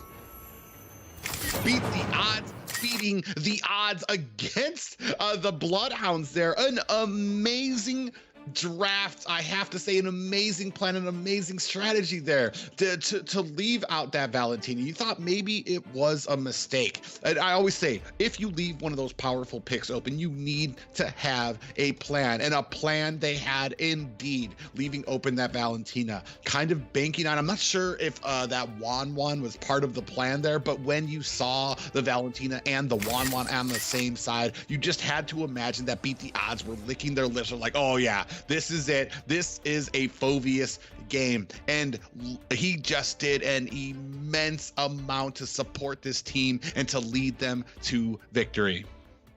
What a play over there for Beat the Odds to take game one. It's not the end yet. This is best out of 3, so there is a chance for BloodHounds to come back. Now, we've seen almost a 2-1 in the last series, so hopefully going into the second game for match 3, we want to see BloodHounds have a little bit more pressure. Speaking of pressure, looking at Mikasa, using that Phoveus to their advantage, allowing that Valentina on Bocarasco, limiting, stopping him from picking a Sicilian. A very smart play. These are high-level tactics, and this is what we want to see as we progress to the top 8 for NACT.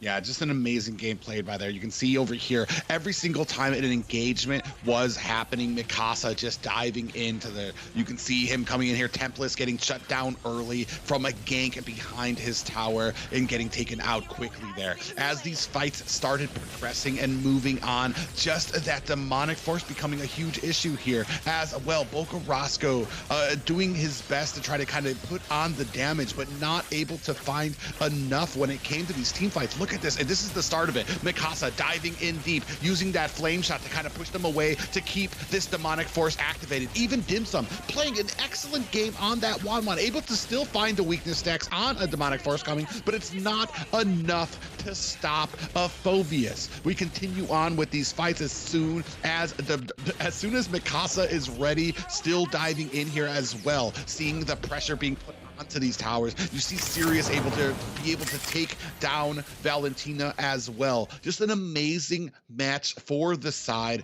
of Beat the Odds, and you have to wonder, BloodHounds are going to have to pull out something special if they have any chance of trying to continue into a best of 3 here. And this is what we say, especially going into game 2, when you lose game 1, there's a lot more pressure on your team because you can't afford to lose the second one or you're knocked out of NACT. That definitely gives an advantage to Beat the Odds. It was interesting seeing them allow the Valentina, and that was probably just a tactful pick. They wanted them to pick that up to stop them from getting that Sicilian. That is the first maze that Bocarasco has used besides Sicilian in the NACT. He was Sicilian every single game, and they've won every single game. And I think you were exactly right on the money, Private. That is the reason why they allowed him to pick up the Valentina. Yeah, an interesting strategy there. First game going over to Beat the Odds. Very surprising there. And I know it's not a mistake that the BloodHounds are going to make again. A very intense game there. Unfortunately, kind of looking one-sided as you got through the mid-game. Like I said, there just was not an answer as that Phoveus continued to be able to zone you out, get those shields, and pick off the very squishy Wan there. But we are not wasting any time. We're going to go ahead and jump right into draft, and we see starting things off, kicking it off with the traditional, the customary fanny ban. Now, things will be a little bit different going into this draft. BloodHounds does have first pick, giving them a slight advantage on who they kind of want to prioritize. You do see Fanny being picked off. You see the Claude being picked off. Kind of traditional, especially for NA. I'm expecting a possible Faramis, or maybe not. Oh, they actually do ban the Valentina this time for Beat the Odds.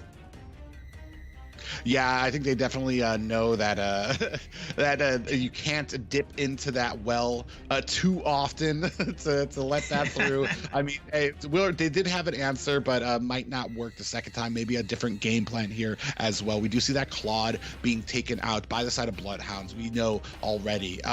While it does take him to like the mid to the late game, he does need that Demon Hunter sword. He does need that golden staff. But once he has that, the ability to get those stacks, to get that attack attack speed, that battle mirror image to be able to teleport into the fights with that blazing duet, the amount of damage, the amount of AoE damage that he can do to a team, a lot for too many teams, especially when they're looking probably for the squishier back lines to be able to do a lot of damage, that range in the back while you have your front line.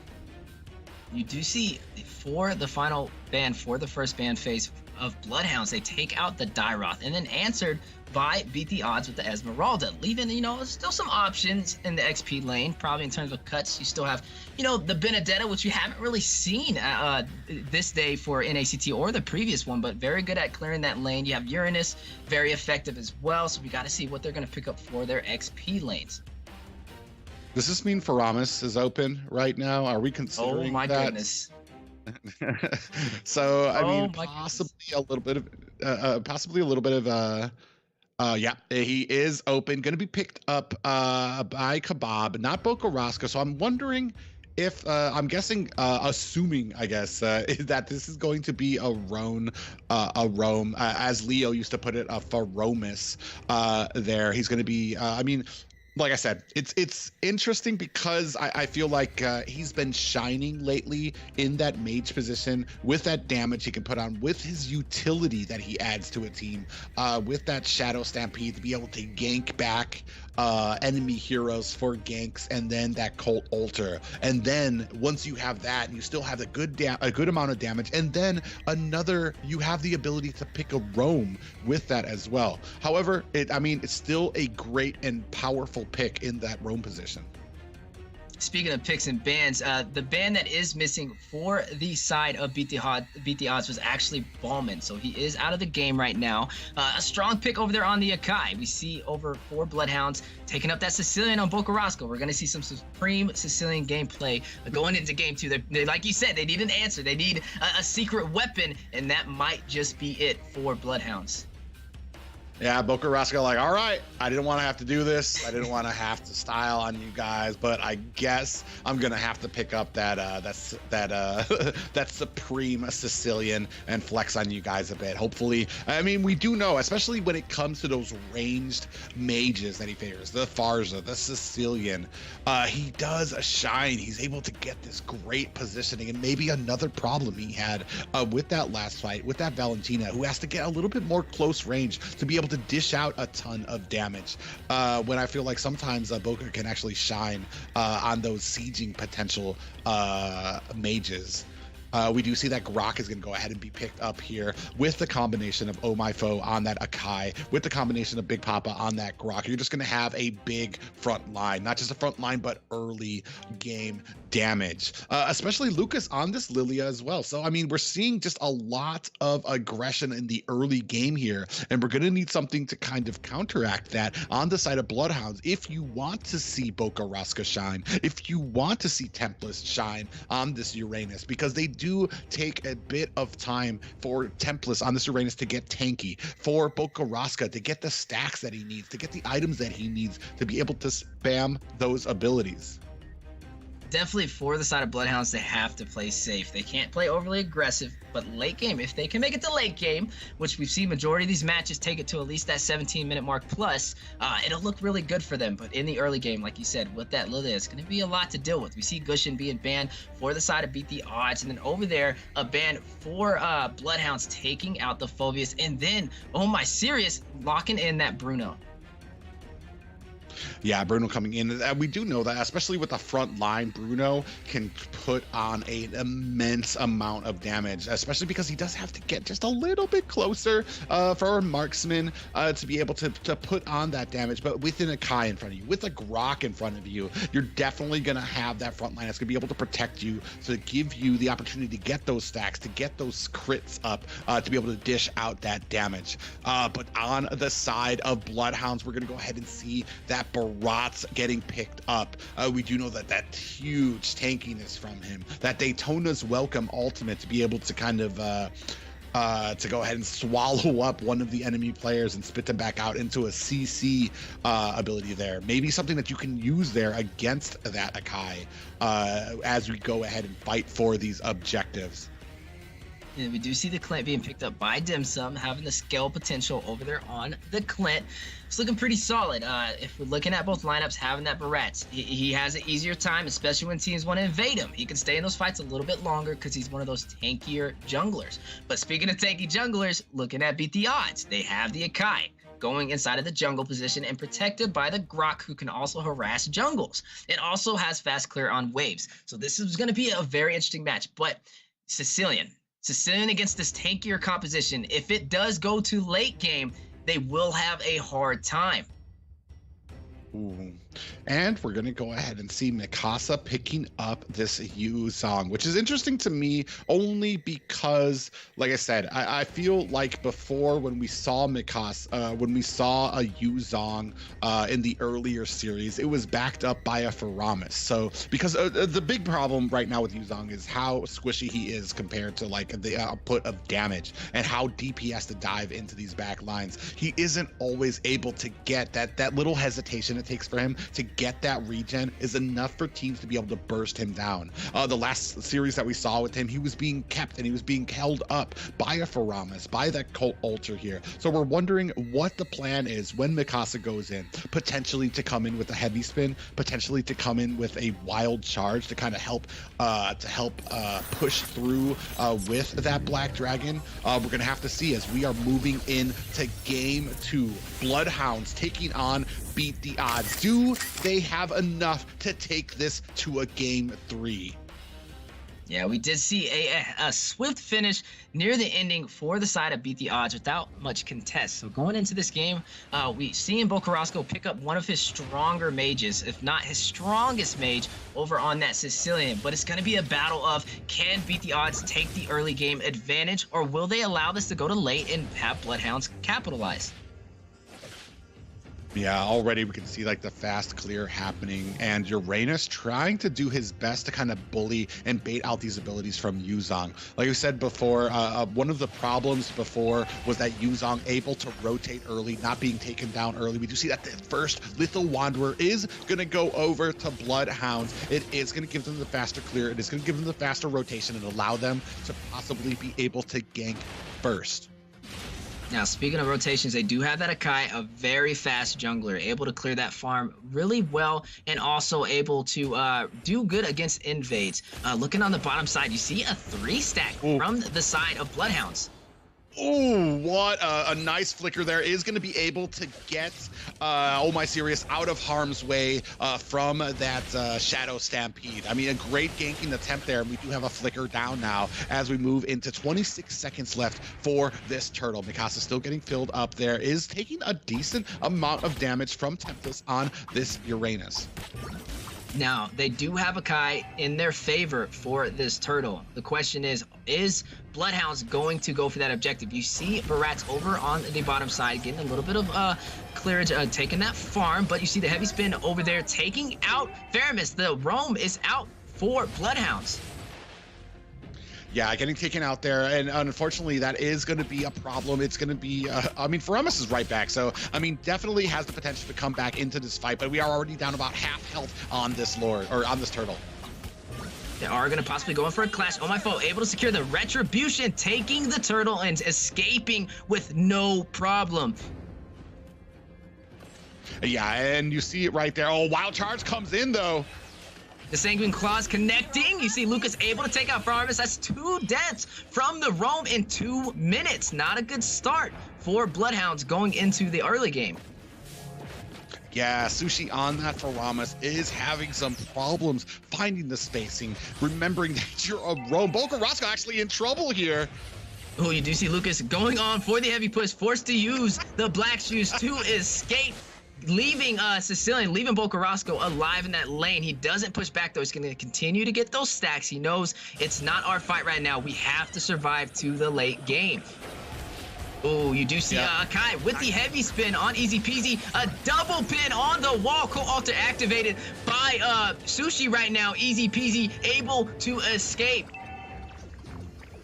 Yeah, nice heavy spin there. I mean, just right now, just a lot of pressure being put on to BloodHounds. I mean, especially with knowing that you're behind on this from us, that you're having issues. Maybe as we move on to this mid game, we're going to have a little bit more luck as we move into these team fights and these objectives. When this cult altar, we have to make sure that this cult altar is being used for these team fights and not beforehand, not to save yourself. You see a possible gank over on the bottom side. Wild charge by Big Papa, not connecting over on Sushi, able to get out. Dim Sum popping out of that bush to do some damage. You see a possible gank from the side of Beat the Odds versus the 3-stack of BloodHounds. They are going in for the kill. You see the pin on the wall. Big Papa able to take out the marksman. Dim Sum has fallen. Lucas able to secure the kill over there on Sushi on the Faramis. But Oh My Cyrus answering, taking out Bocarasco. 3 down for the side of BloodHounds, and the first tower goes to the favor of Beat the Odds in the gold lane. Only 4 minutes in, Oh My Serious on that Bruno, already hitting like a truck, able to take down Bocarasco. Just an unimaginative amount of damage, and that is the value you get from this Bruno once he gets those stacks up, once he has that crit stacked on top of each other.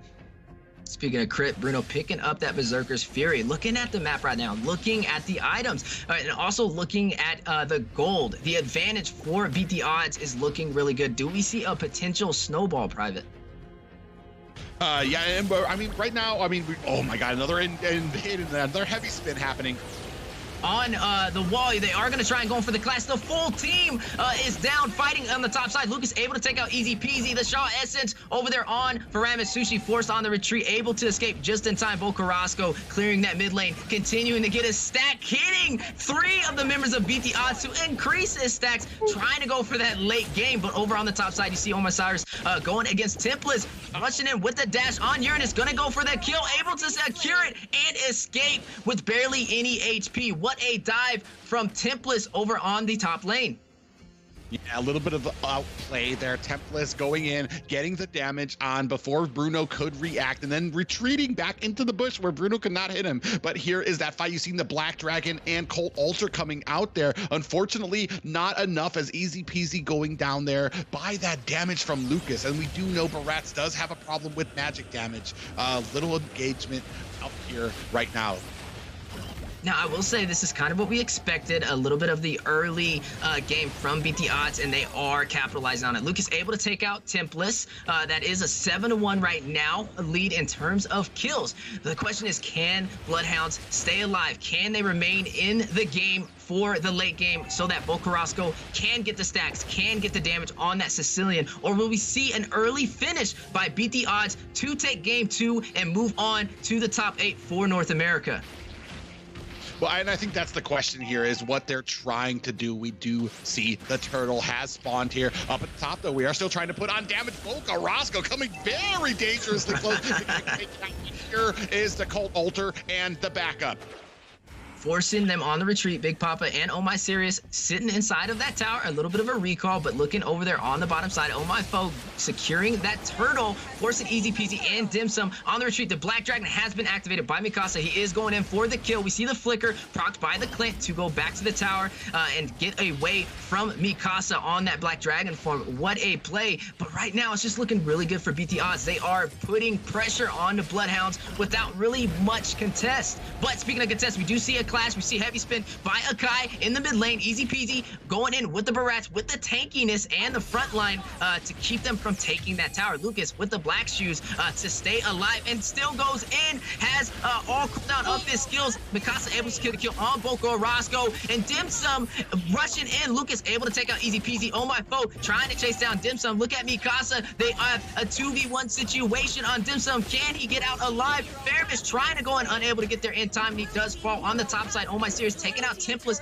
and Big Papa, and him able to secure that top tower. Speaking of towers, the mid lane being pushed in by Mikasa and Oh My Foe with only Sushi to defend. What a push there. 1 to 12 right now. A 6K gold lead at the 8-minute mark, and here we are still not finished.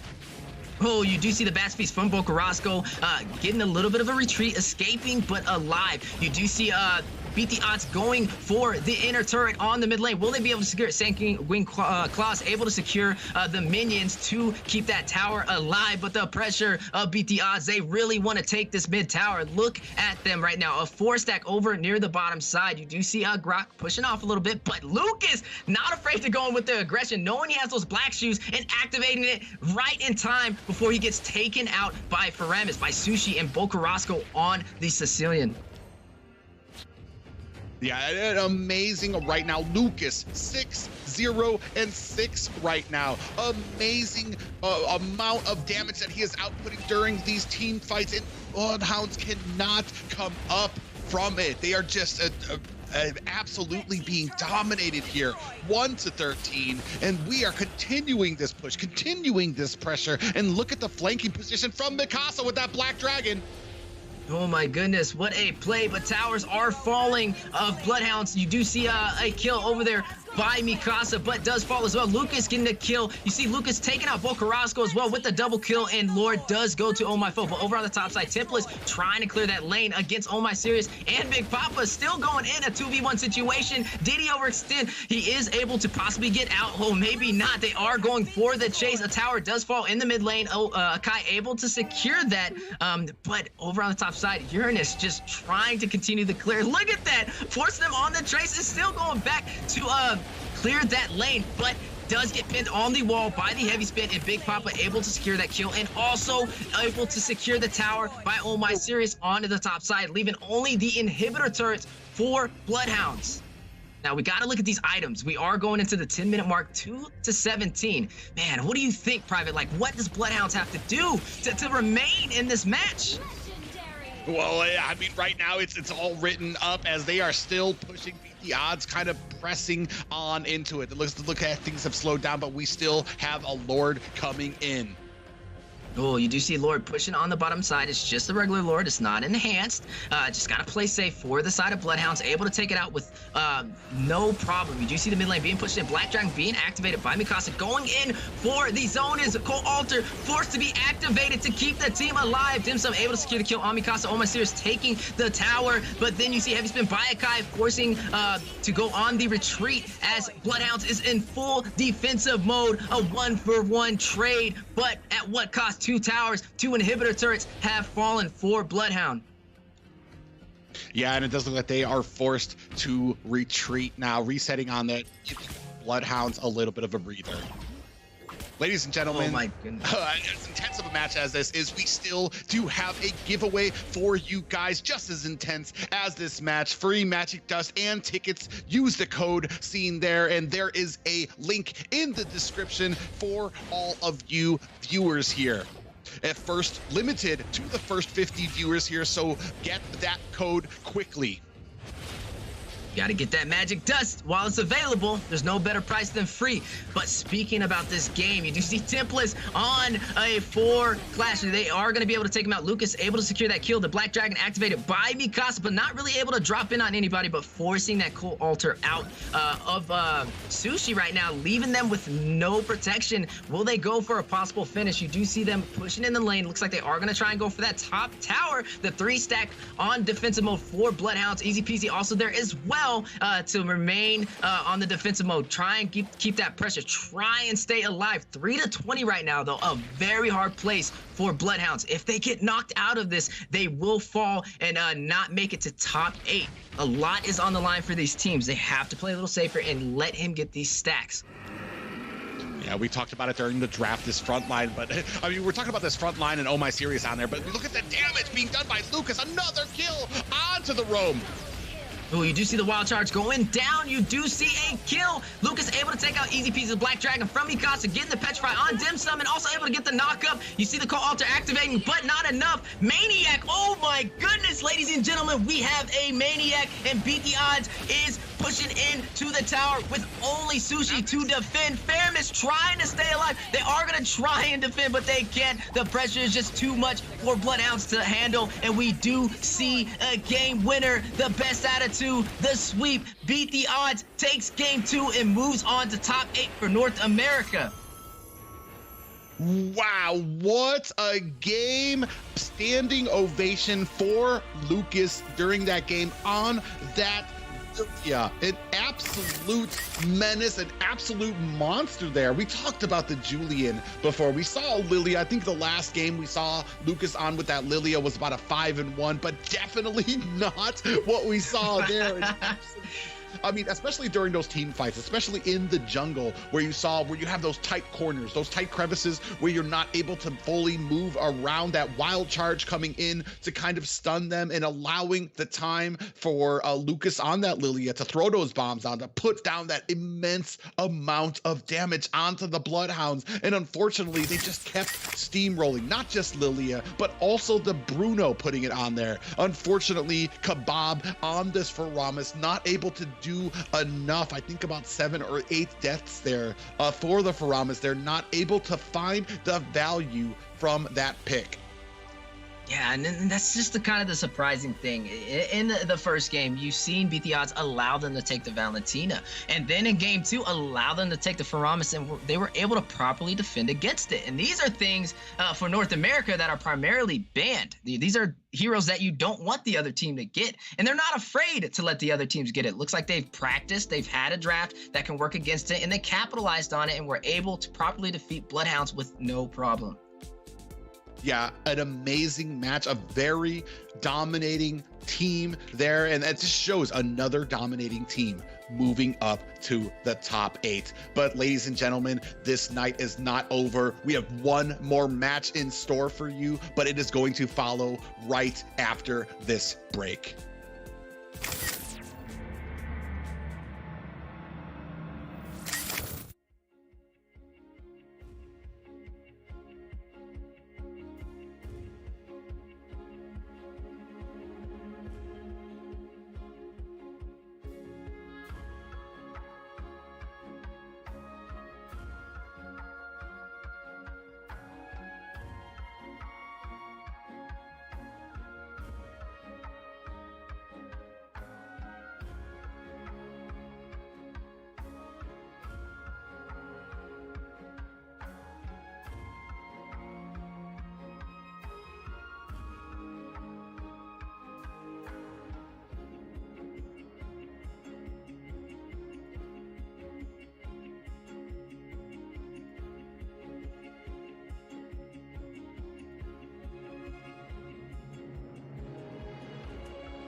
Oh my God, we are back, guys, and what an intense match that we just came back from. A dominating performance to take down the BloodHounds as well and move on to the top 8, beat the odds. A great synergy, a great draft, a great plan coming into it, and that is what you expect from a top 8 team, Wheezy.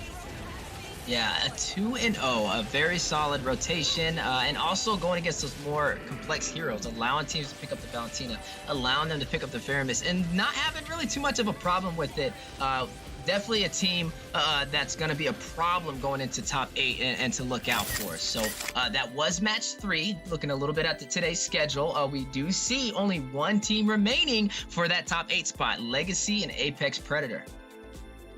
One team going to move on, one team going to go home for this next series that we're going to present to you. And we plan, and I know these teams plan, to end this night with a bang. And I can't be more excited, especially it's going to be LEGACi taking on Apex Predators here in this next series. And I know both of these teams, not exactly new to the NA scene, but have clawed their way to make it up here to the top 16, and I know both of them are hungry to show North America what they have.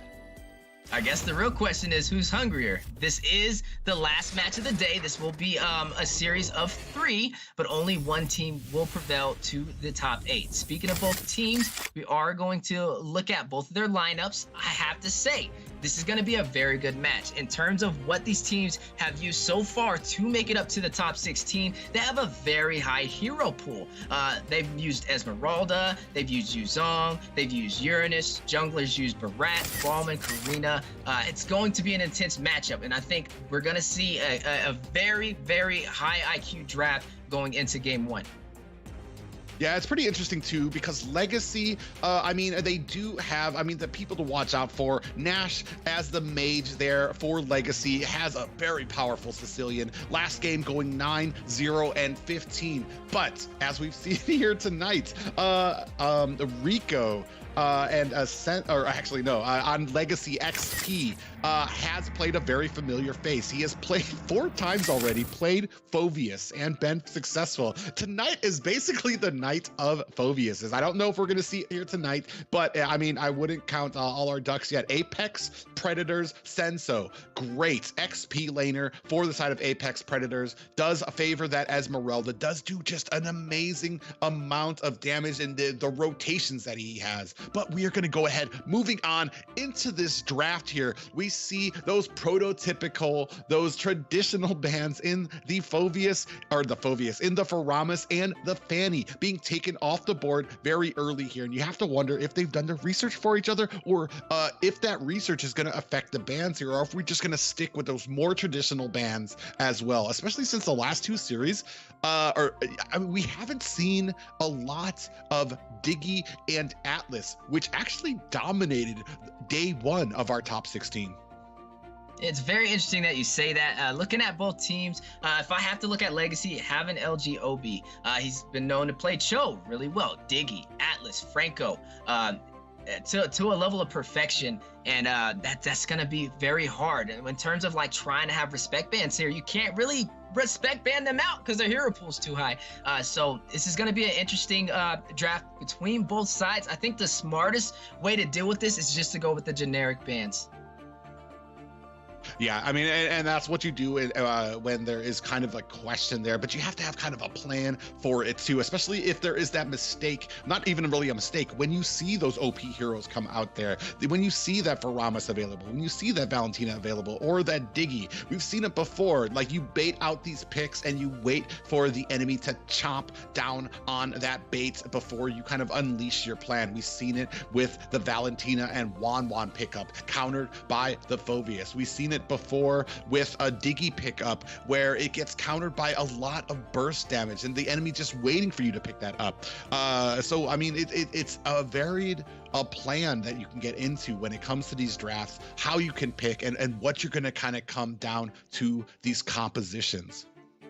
Now, we've seen some savages today, some maniacs. So the question is, for the match 4, for the series of the best of 3, do we see a savage? You know, that's the hype has been there, and these teams have been just playing their hearts out. But like we said, there's only one spot left in the top 8. This will be the final 2 teams fighting in the best of 3. Whoever wins will go to the top 8. There's a lot on the line. Like we said, the team that places #1 in the North American Challenger Tournament Fall will have an official ticket to M4 to represent North America. Yeah, not just that, but the 2 finalists that for North America going to be going to Las Vegas. I know I'm going to be there. I know you're going to be there. We're going to be able to meet a lot of these players in Mobile Legends' first ever live finals, and I cannot wait there. Back onto the draft, we do see Claude being taken off the board as well, but first pick from Apex Predators gonna go to Julian. We do know received the nerf earlier, has not been as used, as picked, as contested over recently, but I mean, the cooldowns do make you have to be a little bit more choosy, a little bit more selective with how you use those abilities. But when you have a mechanical hand, when you have that ability, Julian can still shine, and we've seen it here tonight.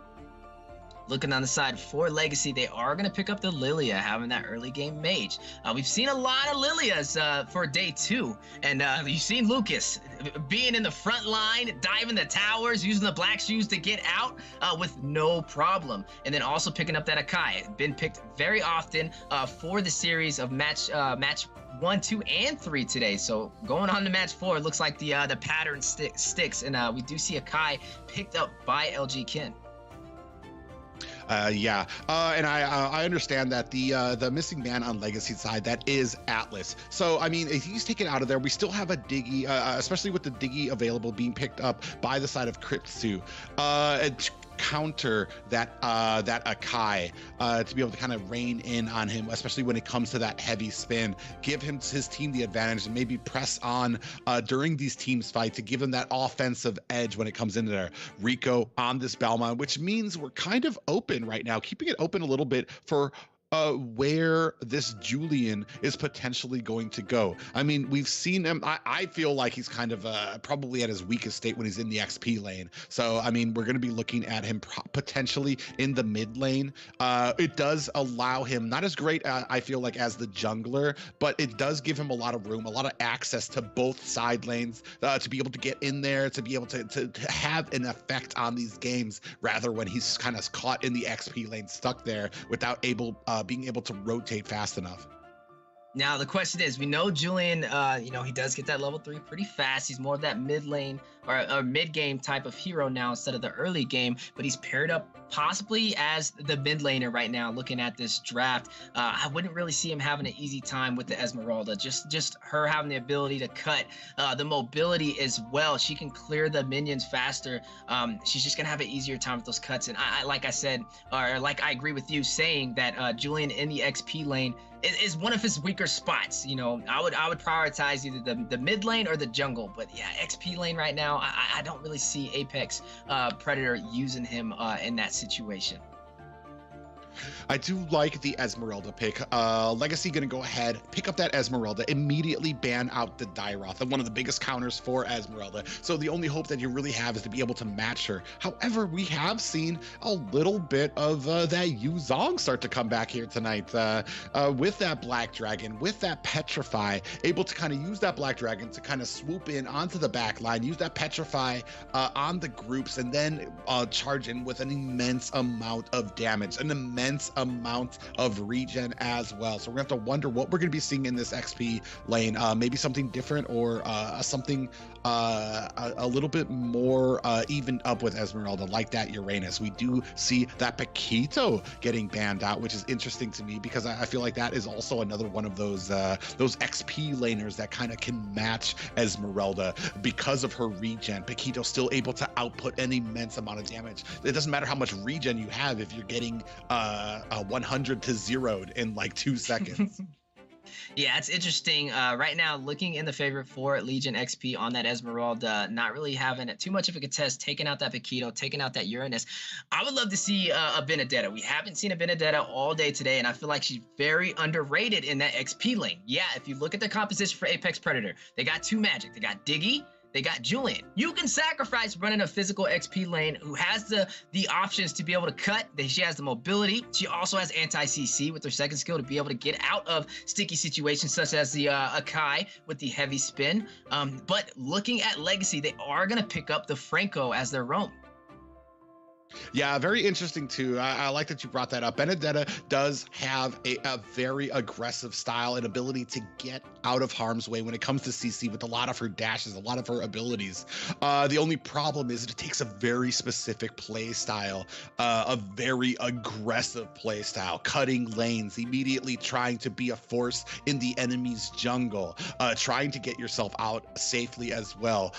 Maybe not as conducive if you have a team that collapses on you too quickly here. We do see a Beatrix ban, which is interesting as well. Maybe reading something into LEGACi's marksman pool as well. I mean, we do see, we can't even talk last series. Beatrix kind of shined a bit, putting on a lot of damage, especially when we were watching Boca Roscoe getting chunked down on that Sicilian from the sniper shots of Beatrix. So, I mean, if you can carry her into the late game, can still be a menace. Obviously, reading into it is Apex Predators, but we're gonna go moving in. The first pick up the Franco, the Iron Hook, able to kind of I don't know how you say, upset the balance of a lot of engagements, because you can start engagements that you didn't even know you were going to be able to have. Pull them back with an Iron Hook, then suppress them down with that Bloody Hunt, and then your team just does the rest, bursts them down, and then you already have an advantage for the next team fight. And then you see LG Gold picking up that Bruno. I do agree with the Franco, especially in the early game. Once you get that Bloody Hunt, if you're able to get that off on that marksman as soon as you get it, it's just such a good advantage to prep your team for a possible first blood or a kill. But looking at the side of Apex Predator, they pick up the Masha. So this is an interesting comp they have here. It makes you question who's running where. I'm going to assume Sinzo is going to use the Masha as roam, a possible Diggy in the mid lane, and a Julian in the XP lane. If it is Masha in the XP lane against the Esmeralda, might have a little bit of a harder time in terms of clearing, considering that Masha is more of that single target damage for minions, and Esmeralda has the AoE damage to be able to get faster clears, but they both have great mobility. Yeah, it's going to be interesting too, because you do not really have a setting potential on the side of Apex Predators. You're not going to be able to find a way to kind of open up these fights, to start these fights. It's just going to be one of those, all right, we caught somebody, everybody charge in. It's not going to be one of those like a Numenon Blast from Lolita, or a Tyrant's Rage from a Kufra. But the time for talk in that banning phase is over. We are moving on to our first game, the last series of the night. It's going to be Apex Predators taking on LEGACi. Today's matches have been insane. We've been on the edge of our seats for almost every single game. Like we said, this is the final series of the day. Who will prevail and take the last spot as the top 8 team in North America? You have LEGACi over there with LG Kin, LG Nash, LG XP, LG OB, and LG Gold. This team has a very high hero pool. They've used almost every jungler you can think of in NACT, every marksman. They know how to play these heroes. They know exactly what they're drafting into. But the same thing for Apex Predator. Yeah, you saw Millie in a little bit of a problem there. Parfait just narrowly missing a hook from that aggression from Obi there. They're still lying in wait up there, but wisely, you do see Apex Predators kind of disengaging from that top lane. Now, looking at these two teams, the way they draft, and also their high hero pool, I'm expecting more of a heavy objective focus and not going for kills from both sides. Maybe a low kill game, as we've been seeing from teams at a higher elo. But speaking of the teams, a clash over on the bottom side. Yeah, unfortunately, we do see that enhanced chains from Aomine does miss wide and not able to catch XP up there. Almost a little bit of a gank there as Ken came in with that heavy spin. Unfortunately, not enough there. We do see the first Lord of the game popping up here. Ken in a little bit of trying to kind of create the distance. Is he going to come in with this heavy spin? We are still waiting. You see the bait out right now. Oh, and look. Oh my gosh. So strong on that Panda right now. Ken able to get the retro. We do see up suppression now onto Aomine, is going to take him down. And this is a great start for LEGACi in the opening 2 minutes of this match. Oh my goodness, able to secure the first blood and also the turtle with a retribution using Ballman's lethal counter against him. What a play. It's not, too late in the game. Mistakes can happen in the early, but not too often, especially against teams who know how to prioritize objectives. And right now, like we're seeing, this Esmeralda against this Masha having to contest over on the bottom side. But speaking of clashes, you do see that Iron Hook comboed with LG Nash on the Lilia to secure that kill. What a hook. The Iron Hooks are hot in the land of Dawn right now.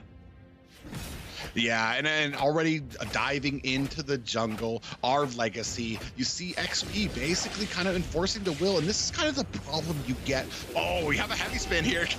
That might be putting them in trouble. Senso trying to get out of here, down to 1/2 of a health bar. I don't know if he's gonna be able to get out of here. Here comes Rico trying to slow him down. Senso putting on the Nas. Is it gonna be enough to get away? XP diving deep. Oh! For it, and Rico gonna come here, be able to clean up XP, but I have to kind of question Senso turning around to that as he looked like he was scot-free and was gonna be able to get away. I was gonna ask that if you didn't, Private. Yeah, he had got out of there. He was able to get away, but just a little bit too much aggression, and he does go down. Speaking about a clash, look on the top side. LG Gold, the 2 versus 4 stack on the top lane.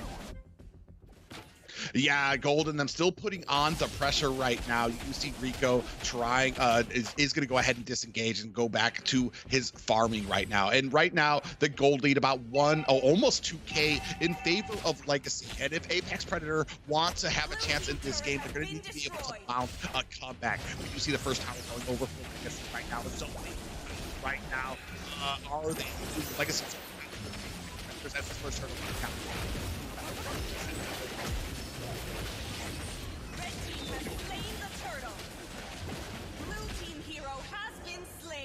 Oh my goodness, what a clash. You do see Akai able to secure that turtle. What a play. The heavy defense from the side of LEGACi able to secure that objective. 3-1 right now. Not any contest, not having any problem. But LG Kid hit with the lethal counter, comboed with Senzo on the Masha. But at what cost? Masha does fall, increasing the lead for LEGACi.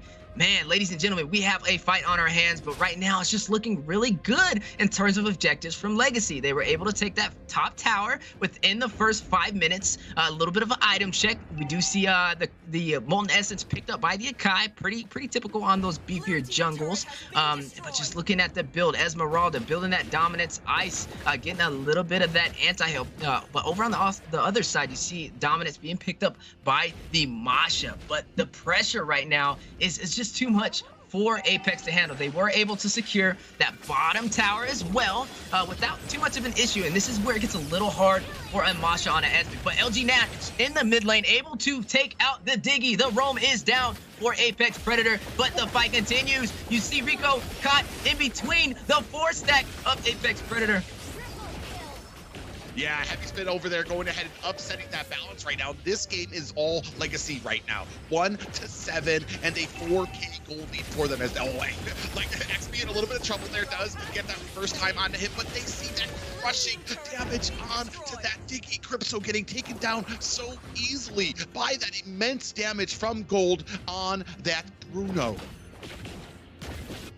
Look at this game right now, 8-1. LEGACi taking the lead. None of their towers have even they don't have a scratch on them. No damage has been taken, and they've taken every single tower, every first tower for the side of Apex Predator, giving them a huge advantage. And this is what we call a snowball, and it's running a little too fast for Apex Predator to stop. Speaking of the snowball, Turtle does go to the favor of LEGACi, and they continue to pile on these objectives. Look at the gold. A 7,000 gold difference. The kill difference, 8-1. We're only 6 minutes in, haven't even hit the 10-minute mark. This is still early game, and LEGACi paving the way and ready to move on to top 8. Yeah, and right now they are still putting on that pressure, moving on from tower to tower, now taking it down to the inhibitor in the mid lane. That is still going to open up this entire jungle for LEGACi to kind of just have their way. You see that hook coming out, the suppression, Aomine gets taken out very quickly. The rest of Apex Predators going to have to disengage from that, and that means that this is going to be a free turret for the side of LEGACi. You see, and this is a really good game for LEGACi, especially when they forced that Masha in the XP lane, giving LG XP the advantage in terms of cuts. You know, a lot of players don't realize how important it is for that XP lane to cut from lane to lane, to open up advantages, to take towers, to take ganks, to secure turtles, to take lords. And right now, they're just getting everything they want from these clashes. Yeah, Aomine does get a hook landed on him, getting taken out here, and they do not have an answer for this Franco right now. Not able to find the distance, the mobility that they need to kind of dodge some of these hooks, and Obi is basically feasting on these heroes of Apex Predators right now. 1-10 right now, and about a 7K gold lead as they are moving on to this top tower. Only inhibitors left for the side of the Apex Predators. It's insane. We're only 8 minutes in. You would think this would be around like a 15-minute mark, but this is 8 minutes into the game, and they're down to their inhibitors. The pressure right now from LEGACi is insane. You do see a little bit of that Magic Sentry giving some vision on the map. Lord has spawned in. This is just the first Lord. This is not Luminous Lord. But right now, the Apex Predator just not in a position to be able to contest. Look at how fast they are chunking down that Lord. That damage from gold on that Bruno, and this might spell doom for Apex Predators. Oh, we do see a pop-up onto Obi there, and Diggy tossing out that cute little bunny. Definitely not harmful at all to the side of LEGACi right now. Trying to ward off, give a little bit of vision there as well. Lord is going to be pushing down mid lane here right now. And this is where you see, you know, teams pick the Diggy against the Akai, but that's where Akai shines. You can still run him as a roam or also as a jungler and throw another tank in there. Force the time journey out, but then you have another tank with CC and pressure like the Franco, who's just definitely dominating right now in terms of the iron hooks and setting up opportunities for his team. Yeah, Lord coming in here right now. We can see the falling Moonstar from XP coming in there right now. Damage. Now Nash trying to lay it on with those bombs and taking down Cripsu very quickly. We do see the suppression, and Rico is the next to fall. Half health, 10%, and this is going to be a victory for LEGACi, taking the first victory of the night against Apex Predator. What a play, what a game, an early finish with no contest, no towers lost, all objectives taken for the favor of LEGACi. Man, what a start, Private. Oh, going into game 2. Ooh, it's not looking good for Apex right now. They gotta work it out. They gotta figure out this draft, these rotations. They allowed them to take every objective with no contest.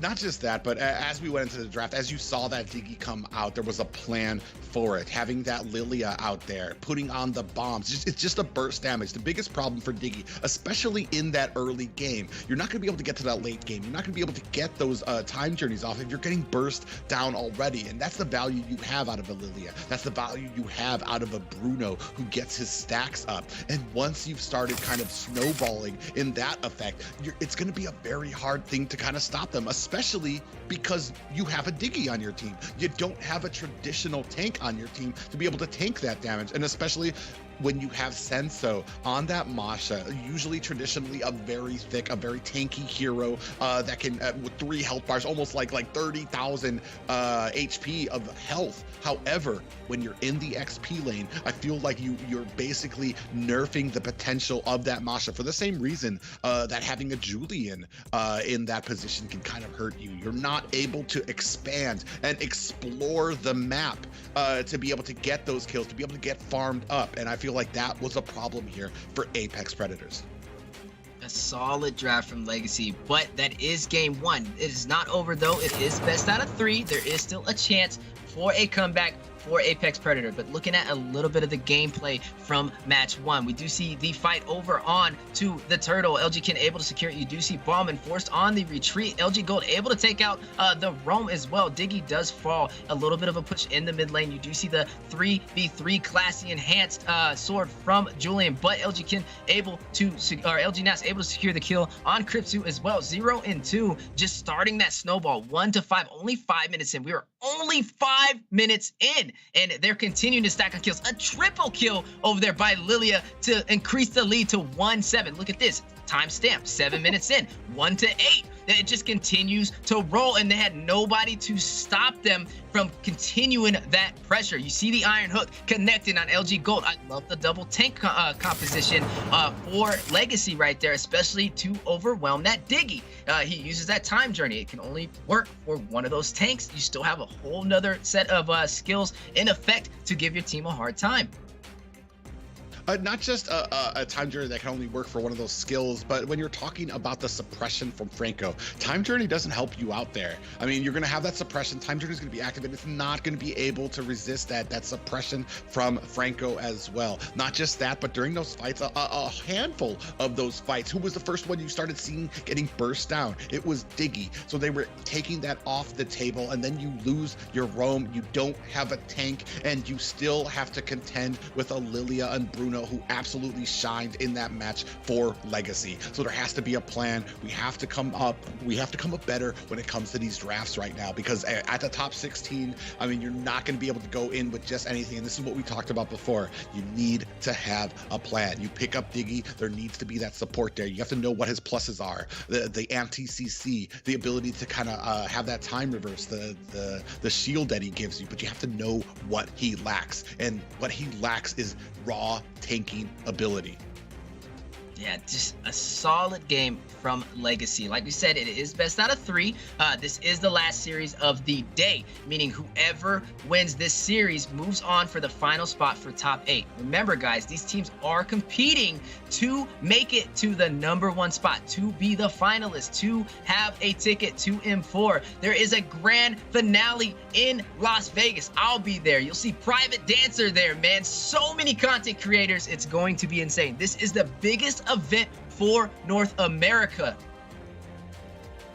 Yeah, and that's what these teams are fighting for. And that's why they're trying to put it all on the line. That's why you're seeing such these dominating matches. These teams not leaving anything else in the tank, putting it all out here right now. And I mean, it's just been such an intense game there. I mean, Apex Predators, I feel like they had a little bit of a rough patch there, maybe a little too confident with that draft, but hopefully able to kind of close up those gaps, close up those holes as we're going to move into the second draft. I mean, you want to see this go to a game 3. You want to see these teams kind of put everything on the line here. But unfortunately, only one can proceed here. One is going to have to go home as we're going to be moving on to the top 8. Whew. This day 2 has been insane. A lot of heavy competitors moving on to top 8. I'm kind of scared to see how day 3 will go with these teams fighting it out. But we definitely have some big prospects to lead us to M4. So this is going to be insane. We are going into match 2 for the best out of 3 for these teams. We do see a Claude ban for the side of LEGACi and also a Bruno ban for the side of Apex. Not the Bruno ban, not too traditional, but you know, Apex has that momentum going. I think they're feeling pretty good going into game 2. Well, Bruno was a problem, but you have to understand the reasoning that was a problem, and that was because of your kind of the way you played that Diggy as a front liner. I mean, he's going to be bursting him down, so I mean, there's going to have to be something in here. I mean, banning the Bruno out, I understand it, but are you going to be using Diggy again? Are you going to be having a squishy front liner again? Potentially, because that might be kind of a wasted ban in my eyes. Because there's just so much, especially when you look at the history of LEGACi, their marksman hero pool is very deep, very diverse as well. Everything from Wan to an Irithel as well. So they're able to play a tons of characters here. If you take out the Bruno, it's just going to be filled with something else that's going to be able to farm up. We do see that Paquito getting taken out as well. So maybe we're kind of seeing shining a little bit of a light on something that Apex Predators doesn't really want to see, and that the name of the game right there is a burst damage. Yeah, this is looking pretty solid. I don't see one of the bans, but it's looking pretty interesting. I will say for Apex, they have to have a game plan going into this draft. Draft is pivotal. You have to have an option to win this game, and they didn't really provide too many options going into game 1, especially having that Diggy as their front line. So moving into game 2, this is critical. You have to win the draft, or at least have a composition that can pave the way for a win. Yeah, very interesting there. And I understand that the missing ban there is going to be Atlas. So you have to wonder, especially right now, are we going to see the Diggy again? Are we going to leave it open? Do we have a counter for it, or something that, I mean, Apex Predators, I mean, we didn't have too much luck on that Diggy last game. We're going to see how we're going to prioritize that, especially because it potentially kind of does leave open. If you pick up Diggy, it does mean that you kind of are going to have to shy away from that Atlas pick, or potentially basically just shy away from that Atlas pick, as we do see a Kai getting banned out here by Apex Predators. Now this is interesting. Valentina Faramis not banned for the first time today, day 2 of NACT. The question is, who do you pick up? LG Nas taking the Valentina.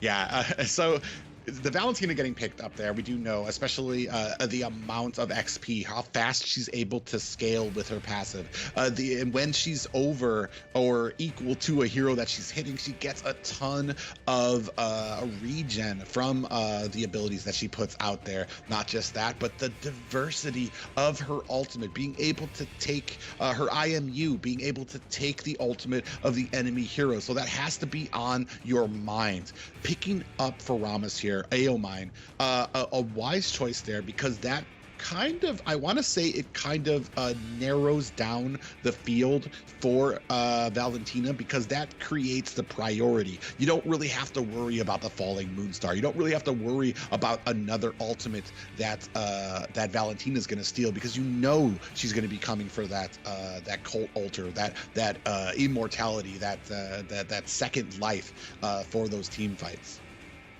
Now, we've seen Faramis ran in multiple roles, used as a mid lane, used as a roam. The question is, what will Apex do with this Faramis pick? You do see that Esmeralda being picked up over there by Sinzo, a very strong pick. They had a hard time against the Esmeralda. Definitely don't want to allow them to take that again. But speaking about picks, we see the Franco by LGOB of round 2 in the Land of Dawn for these Iron Hooks. Yeah, and that's going to be interesting too, as I mean, Apex Predators had a big problem with that last game. The Iron Hooks landing and like we said, upsetting the balance for a lot of, right before, not even during team fights, upsetting the balance before we even got to these team fights, with opened up team fights for the side of LEGACi to be able to go charge in once they had the numbers advantage. And something we haven't really seen too, well, I mean, we did see her a decent amount here. Millie's going to go ahead and pick up that Melissa. We do know she scales a little bit later with the recent nerfs from the marksman. She has found herself a little bit of an opening in the meta. Does still scale a little bit lately, or a little bit late into the match with her damage. However, the utility she provides, that go away ultimate, that bubble shield, that bubble that keeps everybody away from her, that keeps everybody at a distance, so useful during these team fights. Yeah, it's very interesting in this draft, picking up that Melissa for that third pick. And also, if you're looking at this right now, the Franco being picked up. meaning you didn't pick your XP lane, so you're going to allow Apex to possibly take out, you know, one of those fighters that you can have an easier time cutting with. For example, in this composition, Uranus having an easy time being able to keep up with that Esmeralda and also being able to maintain his stacks as Esmeralda applies them very fast when they do tend to clash is a possible option. But speaking about bans and options being taken out, you do see LEGACi taking out the Farza. Yeah, very interesting there too. The Farza does provide a lot of range, a lot of sieging ability, and then of rotations. We talked about it before. The wings by wings are going to be able to make her, when she transforms into that bird, able to fly and get to the lanes very quickly. So definitely something that LG not wanting to see here, not wanting to have those surprise ganks. And that surprise damage that most Farzas are able to output right as soon as they get their ult. Yeah, the mobility of the Farza can be a problem, and also the AoE and range damage on that Melissa, not having to get close for that IMU. But you got to look at Senzo on the Esmeralda, that Falling Star Moon. When that Feathered Airstrike does get procced, you know, one of the duties of the XP lane is to go in and try and take out those backlines, take out the marksman, take out the mage, and Esmeralda is a really good pick to get that job done. You know, you see that Feathered Airstrike proc, use the Falling Star Moon, go straight on to the Farza, stop the ultimate at all costs, take out the backline. Yeah, and we see Irothel getting banned out here. Really, Apex Predators really focusing down on those marksmen, trying to kind of lock out LEGACi here. I mean, it's been mostly marksmen here, the Bruno, the Clint, the Irothel here, trying to kind of test out the pool of gold here. So we're going to see what they are made of here as we're going to move into the first pick of this second round of bans for Apex Predators. We're wondering what they have in store and if they have something to potentially counter, because I mean, as this moves into the later and later game, I feel like it's going to be a problem for Apex Predators because you're going to have that Nash. They also have that well-rounded early game from Ken, who's going to be able to invade, who's going to be able to have those fast rotations, and then the harassment from Obi on this Franco, whether it's pulling buff, whether it's pulling heroes, whether it's just being a nuisance in the enemy jungle. He just provides so much value all around the game. Speaking of value, we finally see it! Vendetta in the XP lane, paired up against the Esmeralda. This is a game I really want to see. Very underrated. A lot of teams are not doing it, but she has very fast clear and able to get out of a lot of sticky situations. So that is the final draft for LEGACi for round 2. And then we do see Minotaur being picked up for the side of Apex Predator. A very tanky composition, and to top it off, having the co-alter by the Faramis as well. Yeah, a very interesting pickup there. The Grok and the Minotaur and the Faramis there. So, I mean, I feel like our only damage is Melissa at about the 12-minute mark. So we're really going to have to watch out for that early game, especially that Vendetta. We were talking about it earlier, how fast you can get around the map, how aggressive players are with her. Not just that, but a Vendetta paired with a Franco means that right from the first minute, you're gonna have to inspect and invade from these two. So hopefully the team of Apex Predators is prepared for that. Hopefully they can close ranks around to protect their jungle and take this to a game 3. But we are right here at game 2. LEGACi taking on Apex Predators, last series of the night, to see who goes to the top 8. Now, we did see more of a one-sided match going into game 1 for this series. You did see a LEGACi with the swift finish, no contest, took all towers with barely any deaths. So we have to see more of a heavy posture of defense, rotations, objective prioritization from the side of Apex Predator. Yeah, both sides already trying to dive and get that advantage. A lot of damage going on to AO main already, and it does look like Nash is going to get pulled back there. And we do see Vendetta XP starting to kind of rotate around, trying to get that advantage when it comes to the jungle, to the cuts, just really putting the pressure onto Esmeralda. You got to be very careful if you're Apex, though, because like you said, they might need a little bit of a pause. A kill does go down on Sinzo right before the pause. But like you said, a very valid point. In terms of damage, especially in the early game, it's not looking in the favor of Apex Predator. Having that Melissa, you know, more toward that mid game to possibly be able to do some damage. So they have to play a little bit safer. They do have a beefier lineup to get out of those harder situations, but the damage is just not there for the early game. Yeah, especially with the Grok. I mean, potentially, if you're going to build that Grok with attack items, physical attack items, I mean, potentially you have something there just because now Grok scales with physical attack items. He gets physical defense for that as well. So, I mean, you have the potential for it.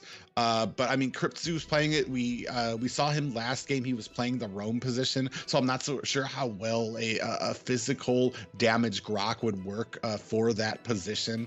Minotaur, I mean, they're going to have CC. that bright shining star is the amount of CC that Apex Predators is going to have when you have the Minoan Fury from Minotaur, the wild charge from Grok. I mean, and then you're gonna be able to keep your team topped up for a bit. But like I said, as you move in, as the hits start coming and getting more powerful with the item spikes, as the time goes on, you're gonna have kind of a problem actually enforcing and pushing into lanes with as I see, just a Melissa. Yes, it's just an interesting comp from both sides. Apex has a lot on the line. Like we said, game one, they got taken out with a pretty fast fashion, and they have a lot on the line. If they lose this game, they will lose their spot as the top 8 team for NACT. This is the last series of the day. Guys, this is insane. We've seen a lot of matches today, a lot of competition, some 2-1s. We saw a couple of sweeps, but one of the sweeps we saw was just neck and neck the entire time. But we are back into the game. Looking at both sides, you do see the Franco protecting the Brody over on the bottom side, possibly knowing that this Melissa is the only problem during the mid game. So they are going to probably try and take her out and not let her get that advantage. I love that XP is just free to go ahead and cut lane Esmeralda. Senso not even bothering to put damage on. It's like, yeah, I'm not even gonna mess with that because you know that Vendetta is gonna be able to dash away from you. You know that it's kind of futile there, and still trying to put on a pressure. Not as much pressure. Oh my God, Aomine is taking a bit of damage. He's gonna use that Shadow Stampede, actually baiting XP into the tower for a kill on the side of Apex Predators. What a play, a 1-for-1 right now for both sides. Pretty even, not too much of an advantage for either side, but like we said, late game right now, Apex Predator doesn't have the early advantage, but they do have the zonas. They have a lot of front line. They are going to fight for this turtle. You do see the Minoan Fury going in. You see LG Kin able to secure that turtle. The Co-Alter activated, but is it enough to sustain them in this clash? You do see the heavy 4v4 stack from both sides, LEGACi and Apex Predator, and no one falls, but the turtle does go to the favor of LEGACi. Oh, speaking of clash though, LG Nash able to secure the kill. Yeah, you see Crypto getting taken out there, but I was just as amazed as you are that all that damage, all that going on at the turtle, everybody came down like no worse for wear, checking body parts, making sure they were good. They're like, all right, I guess we're gonna go ahead and move on here. Still an even game, only about 2-1 in favor of LEGACi here right now. Gold still even. So I mean, it's still anybody's game here. Yeah, Turtle did go to the favor for LEGACi, having that Ballman with that lethal counter to his advantage. You know, definitely going to have that, give that Minotaur a harder time. But they have a lot of CC, so they might be able to zone out Ballman on some of these high objective plays going into, you know, the possible mid and late game. It's Co-Alter activated by Valentina on LG Nash right now, a little too early. Oh, you do see the Bloody Hunt over there in the tower on Millie. The IMU activated, but able to take him out. What a play. Minoan Fury going down in the tower. Rico able to take out LG Kin. A 1v1, a 1-for-1 trade. But you see the 3-stack of LEGACi over on the bottom side. Possible 4 versus 2 situation as Crypto is going to recall. You do see Rico going on the retreat. Oh my goodness, LG Nash able to secure the kill. 4-2 right now in favor of LEGACi. Yeah, and I mean, what an impressive fight there. 4-2 now, starting to spread out that gold lead a little, at least a 1K gold lead right now as we're moving into the 4-minute mark. And I mean, this is what we were talking about. They just, I mean, they have the CC, they just don't have the damage right now. Still able to pick up 2 kills, so not entirely out of the woods yet. For the side of LEGACi here. We are going to go ahead, start on this turtle. Both teams trying to contest. You see Ken trying to get it in a better position, down to about 10%. Ken able to easily pick that up. A hook lands onto Rico, but the rest of the team going to go ahead and disengage. They got the turtle, they got what they want, so they're going to go ahead, disengage from this, and especially to the safety without trying to take any deaths there. Just going to go ahead and meander on, keep on putting this into the later game, because the later this goes, the more in favor it goes for LEGACi. Yeah, just talking about how this game is going out. You see right now a gold lead of 3,000. LEGACi leading the way, also able to take that bottom tower within the first 5 minutes of the game. Insane! And definitely Apex Predator has to put on a little bit more of a defense against this. But speaking of defense, you do see LGXP with that Vendetta putting some pressure over there on Apex Predator. But the Iron Hook connecting the suppression, the co-alter has been activated. The Minoan Fury combination for the CC that we talked about. But you do see the clash going in, a 5v5, a bloodbath. LGK able to take out Senzo. That is 1 player down for Apex Predator. You do see LEGACi going for the mid lane tower. Will they be able to secure it? As you see the 3-stack of Apex Predator defending Rico. You see also Faramis in the mid side, but it does fall. LEGACi is able to push in the mid tower. Yeah, we do see that Brody Gold going ahead and picking up that early Malefic roar there, putting himself just already like, I mean, 1K ahead of Millie on that Melissa. So as far as marksmen are concerned, Brody's going to be starting to dish out a ton of damage early game here, starting to use him to kind of macro up a little bit of engagement here. XP going to go ahead and find himself an escape here, and that is the value you get with a Vendetta, the ability to escape, the ability to kind of negate all of that damage. And look at Brody, that Malefic roar doing its work on that top tower. Man, but another similar game as the first match. We do see the heavy pressure from LEGACi taking these towers with under 10 minutes of a game. They have taken the entire top lane minus the inhibitor turret, and then also took the first 2 towers for the mid and bottom lane. Apex Predator forced on the retreat. You do see Turtle going into the favor of LG Kin. That is the second turtle they have been able to secure, and a possible clash going on for the red buff of Apex Predator. Yeah, you saw Ken able to scoop up that red buff pulled by Obi. So just just a hair away from another pull there onto Apex Predator. So right now we're starting to close in, already down to the inhibitor towers in the top and mid lane. Still have the mid tower, which is about to go down to XP. Ooh, a heavy push from LEGACi right now, taking another tower over on the bottom side. Looking at the gold right now, it's insane. You're looking at a 7,000 gold difference within the first 7 minutes of this game. Possible item check as well to see how stacked LEGACi is right now with this gold advantage. You see Ballman with the Guardian helmet already built, building the Dominance Ice. Man, you see Vendetta, Bloodlust Axe, also going with that Dominance Ice as well. Demon Hunter, Malefic, built on the Brody, going for that Blade of Despair for additional damage. Yeah, and already starting to outscale the Melissa. Only 1 item on her right now, and this is not what you want for your only damage. Just that Wind Talker right there. I mean, like I said, the only damage on your team, you want that person to get fed. You want that person to be scaling so well, and unfortunately, that's not what you see here. Oh, XP getting pulled back here a little bit. We just see a wild charge going onto him. XP in a little bit, a nice hook lands onto AO Mine. Cold Altar has been activated, is going to be enough to fend off this attack. And still able to get that lethal counter on and be able to take down AO Mine. Man, what a play. A little bit of that bonus stats from the recall, trying to get that momentum boost over there from Vendetta on XP. They are going to push in for class. The Iron Hook connecting. Yeah, look at all the damage. Aomine going down again. Cold Altar activated this time by Nash Gold, able to take down a Minotaur as well. So Rico is down. Aomine is down. That's 2 supports. They have 1 left, apparently. And they're going to move. LEGACi going to move on to the Lord. Look at LG Kin just eating the hits of the bomb, but we look like we have a pause, a request for a pause real quick. Maybe a little bit of lag going on, but just looking at these matches, looking at game 1, looking at game 2, a very similar situation. Not having an answer for the competition they're going for, and also allowing these towers to fall just too fast without any contest. Well, and this is what we saw. I mean, 3 supports, 3 roams on your team.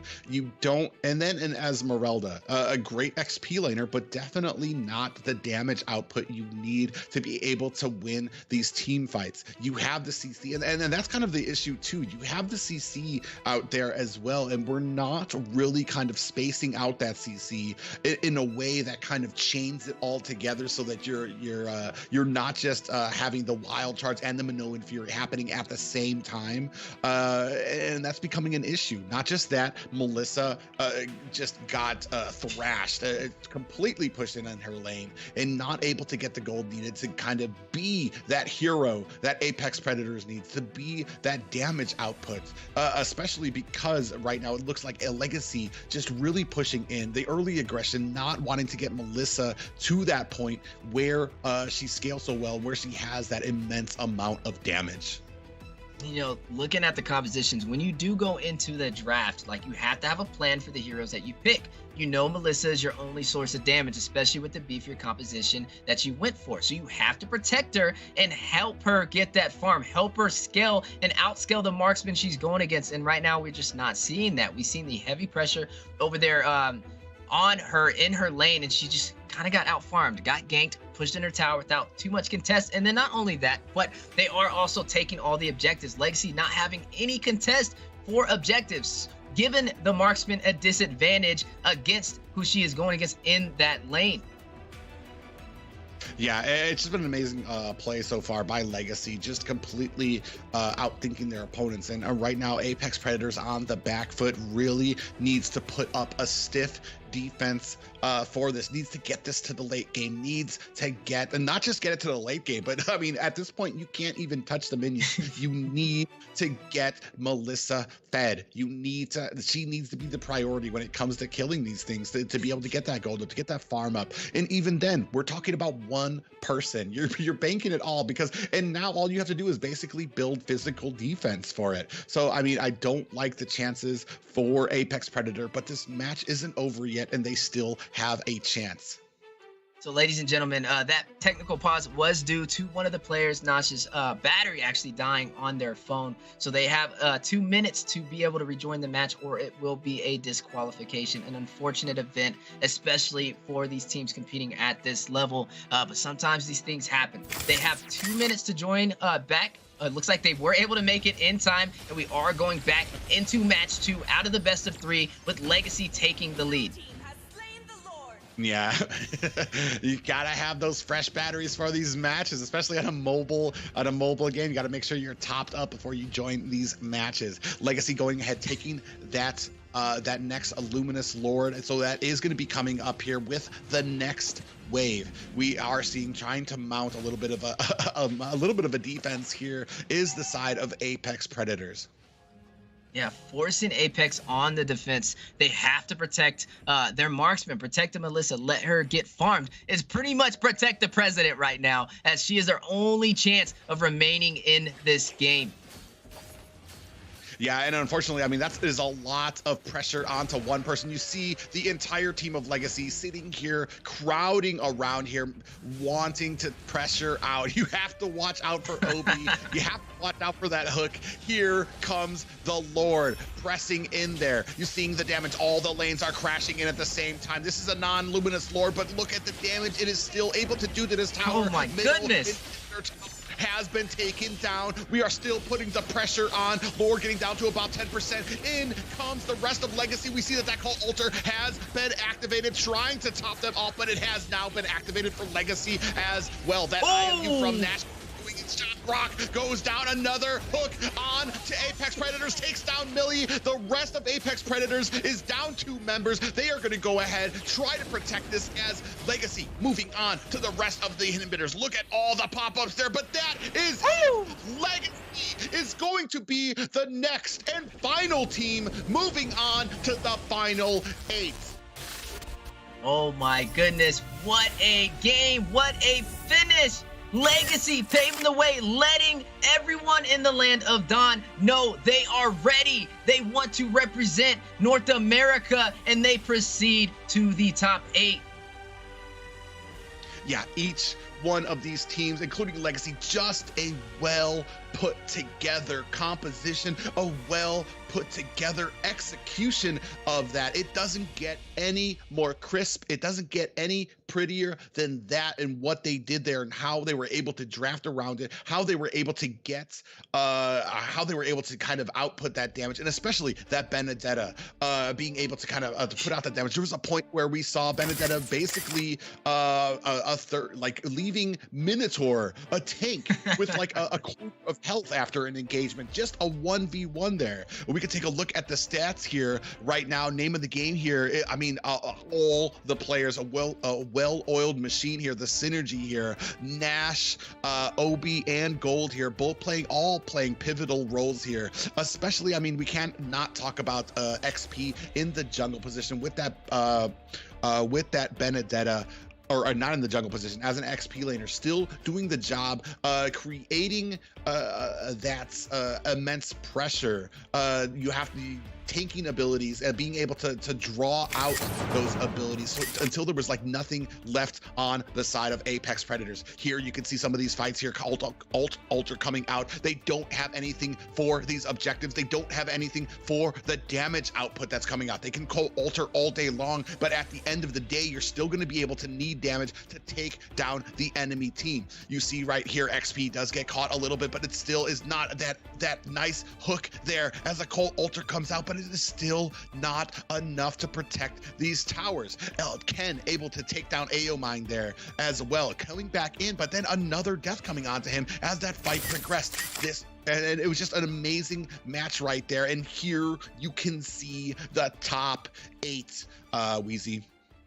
Yeah, the top 8 teams have been named for Mobile Legends Bang Bang North America. You have the Valley, Team Gosu, Ackerman, LEGACi, The Simpsons, Vendetta, Team First Blood, and also LEGACi. Just an insane composition for day 3. Place your votes. Let us know, who are you guys rooting for M4? Who do you want to see rep for North America? What 2 teams do you guys want to see compete in Las Vegas for the grand finale? Yeah, just an intense night tonight. I mean, these last 2 nights, man, have really kind of tested my resolve here with how intense these matches have been. And just now crowning each one of these 8 top teams, bringing something different, something unique, something powerful here to the top 8, and I have never been more impressed by North America. But that's almost it for the night here. Wheezy, anything else to say out there to the land of Dawn in North America? Guys, this is only day 2. Day 3 is going to be even more intense. You saw the level of complexity that these teams can play on, so be ready for them. Like I said, shout out the teams that you guys are repping for, but we have a lot of good prospects going into day 3. Going into the grand finals, going into M4, and I'm just glad to be a part of it all. Amazing games today, guys. I appreciate y'all, everyone who tuned into the NACT stream. Thank you so much. This is huge for NA, the biggest event we have ever had for North America. So definitely show your support the teams. Everybody who played today did an amazing job, and I'm just so humble to be a part of history in the making for Mobile Legends Bang Bang North America. Guys, ladies and gentlemen, it has been an emotional and anxiety-filled event here tonight, these last 2 days, but it does not end here. The top 8 continuing on into this weekend. You're going to see T-Rex and Aiko going to be coming in here, led by Dave as the host, and this is going to be big. I can't wait until the next event here. Guys, this is going to be Private Dancer signing out. Have a good night. Peace.